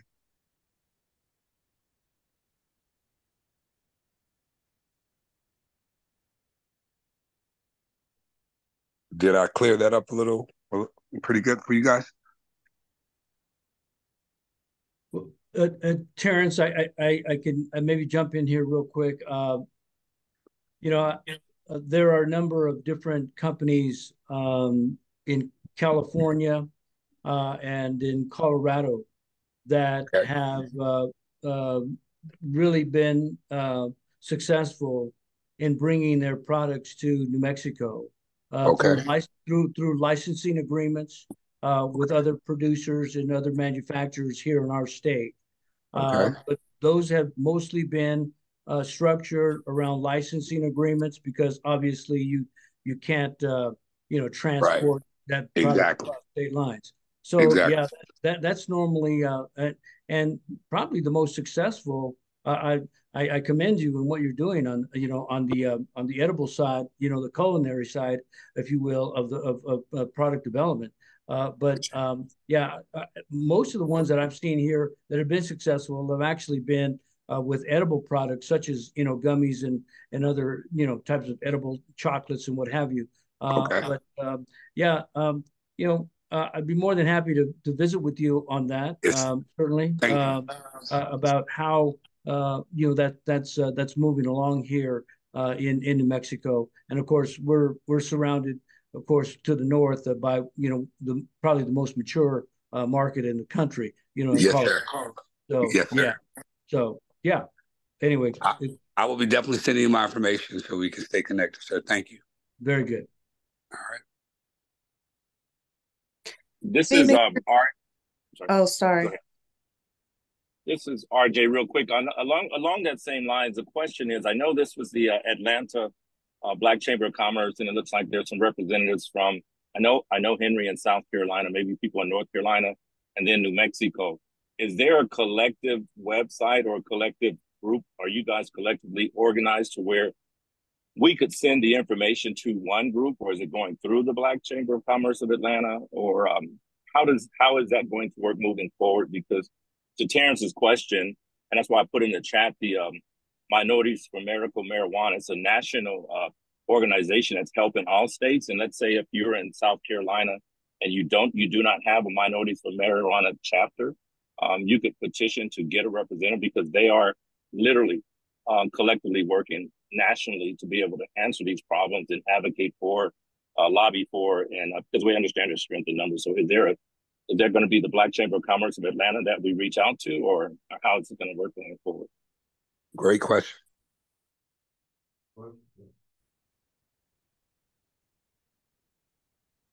And I guess if I could jump in on that before you guys answer, and I think I've been approached more to join other entities outside of Georgia.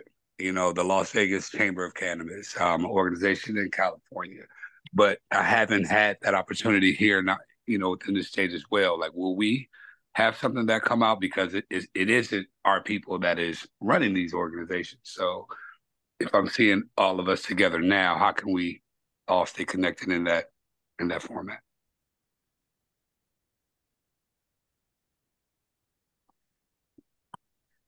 I'm gonna nominate Henry Jones to be the head of the South Carolina, Georgia, North Carolina Cannabis Chamber of Commerce. Henry, you need to get on that. And I second that emotion. All in favor? Aye. All right. There you go. The ayes have it. Henry, you're in. I have a question. Yes. Can you hear me? Yes.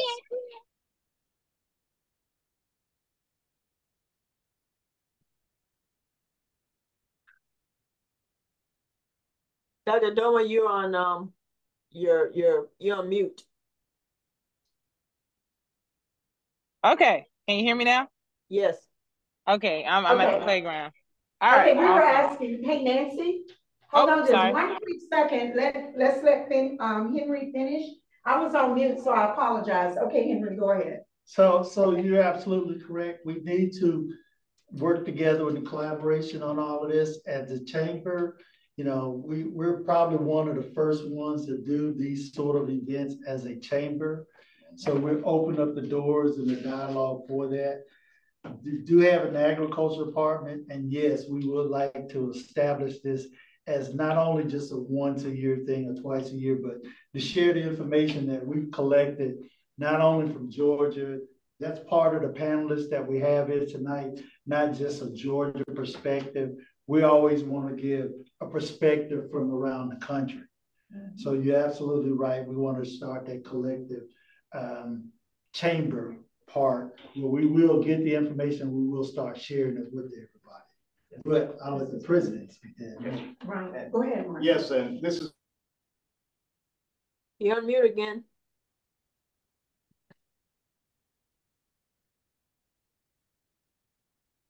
The policy advocacy firm that represents the Atlanta Black Chambers. I'm chair of the board of the Atlanta Black Chambers.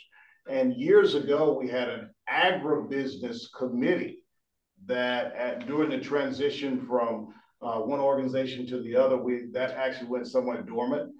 We have the ability to start that up, but I think this is the beginning stages of that. As Henry talked about, I think y'all have voted him in as probably the upcoming chair.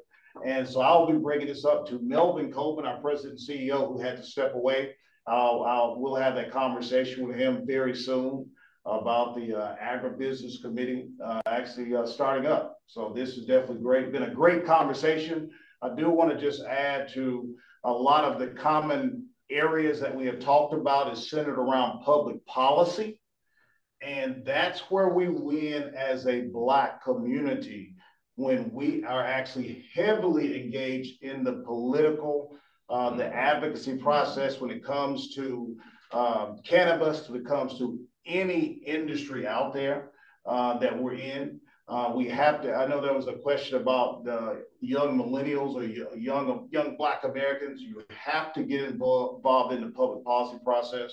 I know as millennials, you guys are kind of no nonsense. You don't want to put up with a lot. And that's what public policy needs for our Black community. We talk about that public policy a lot when it comes to the wealth in our community. And it's not there. I hear we talking about a lot. We need cash, we need to raise funds. But within the Black community, if you look at the Federal Reserve Consumer Survey of Finances, and I talked about this morning on our public policy talks, there is somewhere around $130 trillion in the white community, where there's only almost $7 trillion in the Black community. And that number should be, we're about a 1 to 4 relationship household to household with the white community. So that number should be somewhere around that 30 plus trillion, which is about a fourth of the white wealth and assets in America. And it's not there. And it's not there because of how we participated in public policy many years ago.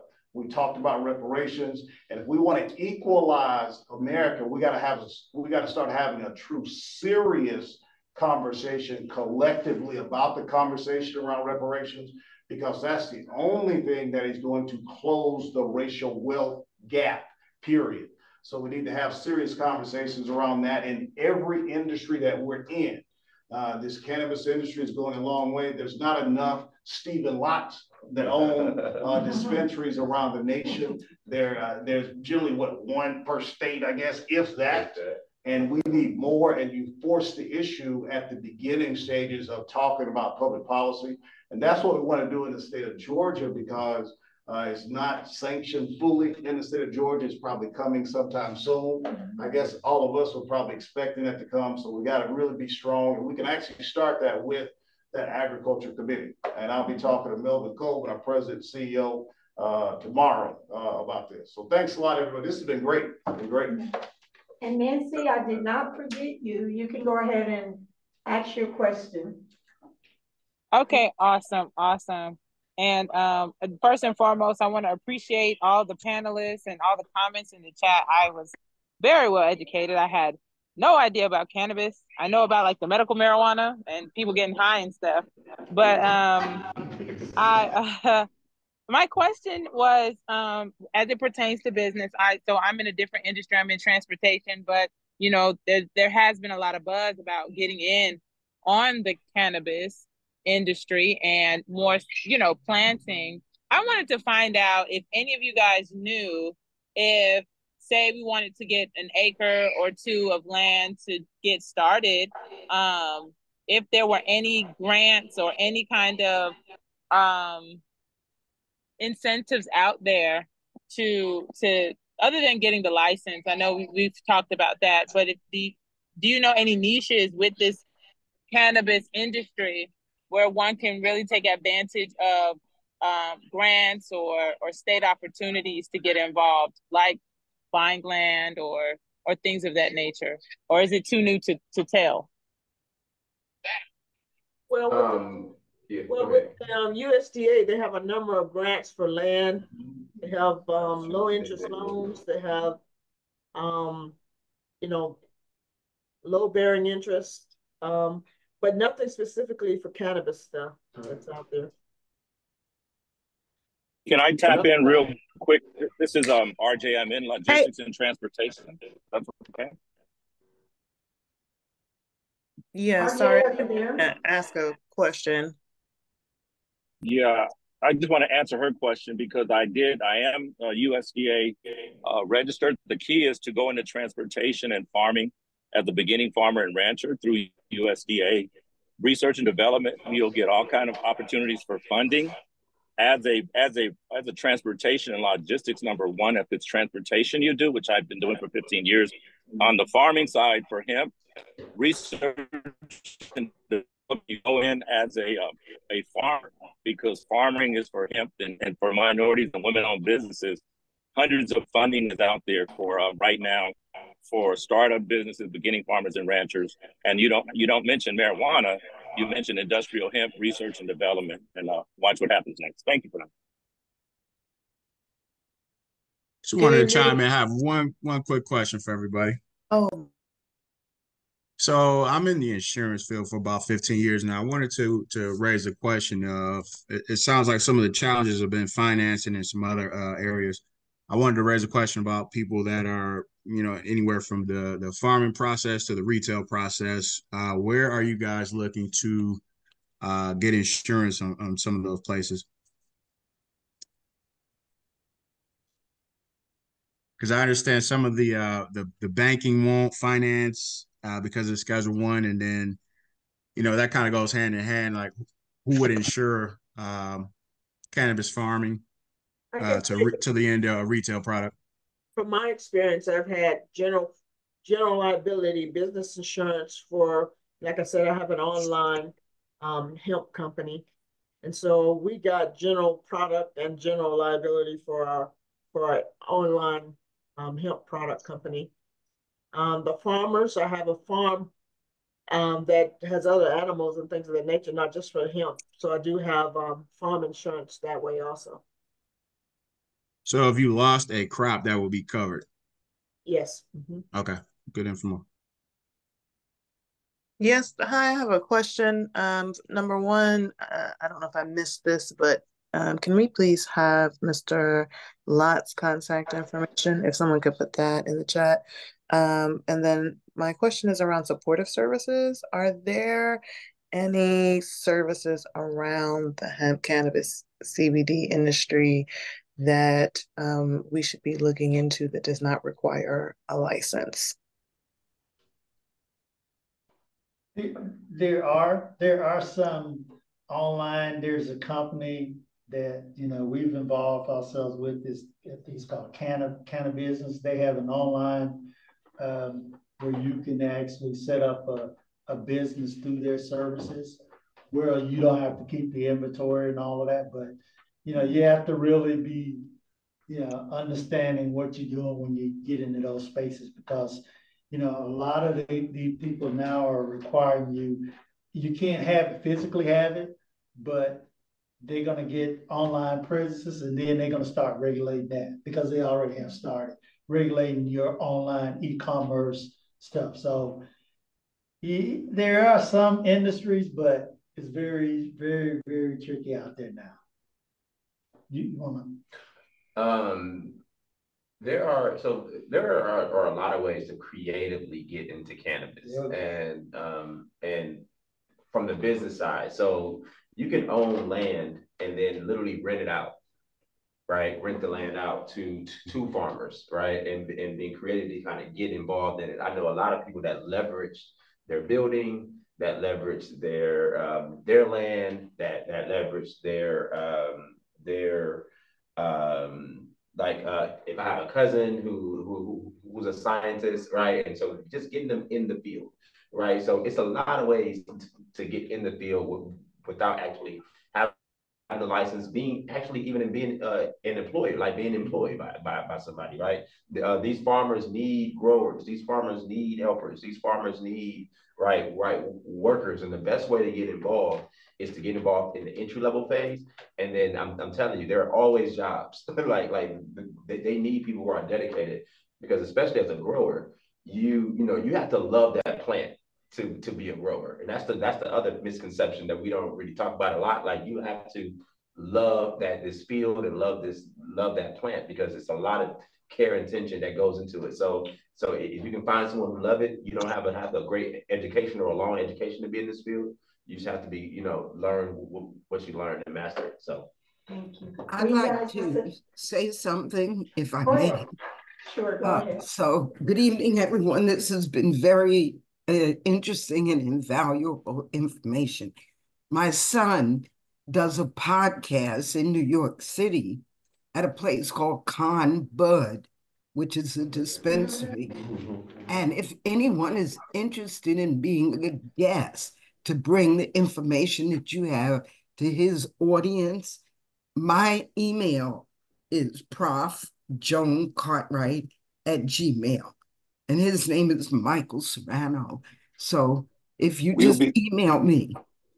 I met your son, I think, at Champ's Trade Show. I would definitely be contacting you, ma'am. Did you? Okay. Yes, ma'am. So I got his contact. I met him at the Champ's Trade Show. Well, get on his schedule. Yes, I got you. I will be emailing. I Okay. was just going to add a few comments on other jobs. You can do labels. You can do packaging. You could do a number of things. Paintings. You can do selling products that we need for the other products. Chemicals. You could be a chemical salesperson that has their own chemicals that we use in processing. You can sell equipment, farm equipment, things that we use in the cannabis market. So there are a number of avenues you can get involved in the industry without having a license.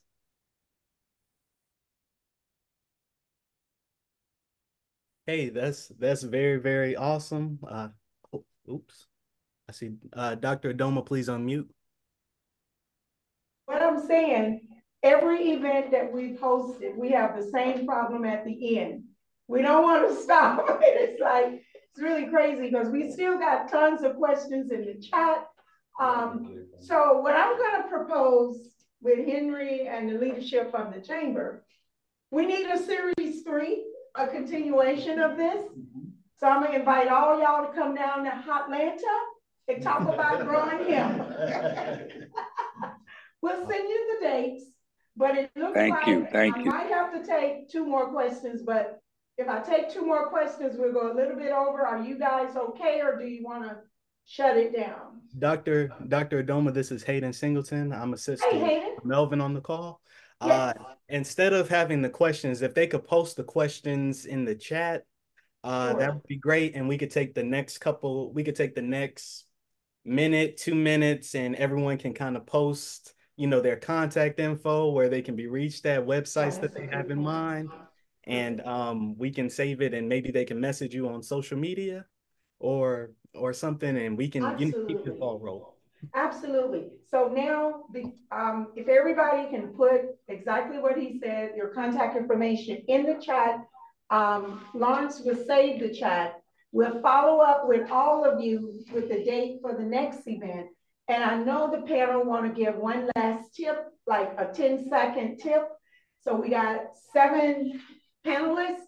Be brief. Give us a 10-second tip, a closing tip that we can hold on to until we meet again. Ladies first. Know your market. Know where you want to sell it and have a market in mind. Next. Chris. Quickly, just want to let you know I am running for the state senate in South Carolina, and Cornel West is on our ballot for president of the United States. I just want to throw that out. Look at here. We're excited about what's about to happen. Thank you for that. Dr. Jackson. Yes, just congratulations to you all. I commend you on taking this big step, and be very mindful of your financing and your budget as you move forward. And good luck to you all. And thank you.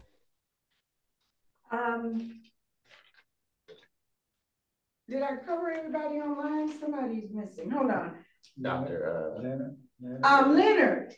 Yeah, real quick, let me throw this out. I would encourage you certainly to consult with an expert, with a consultant, regardless of what direction you decide to proceed into in this industry. The road has a lot of potholes and curves and roadblocks and everything you can think of.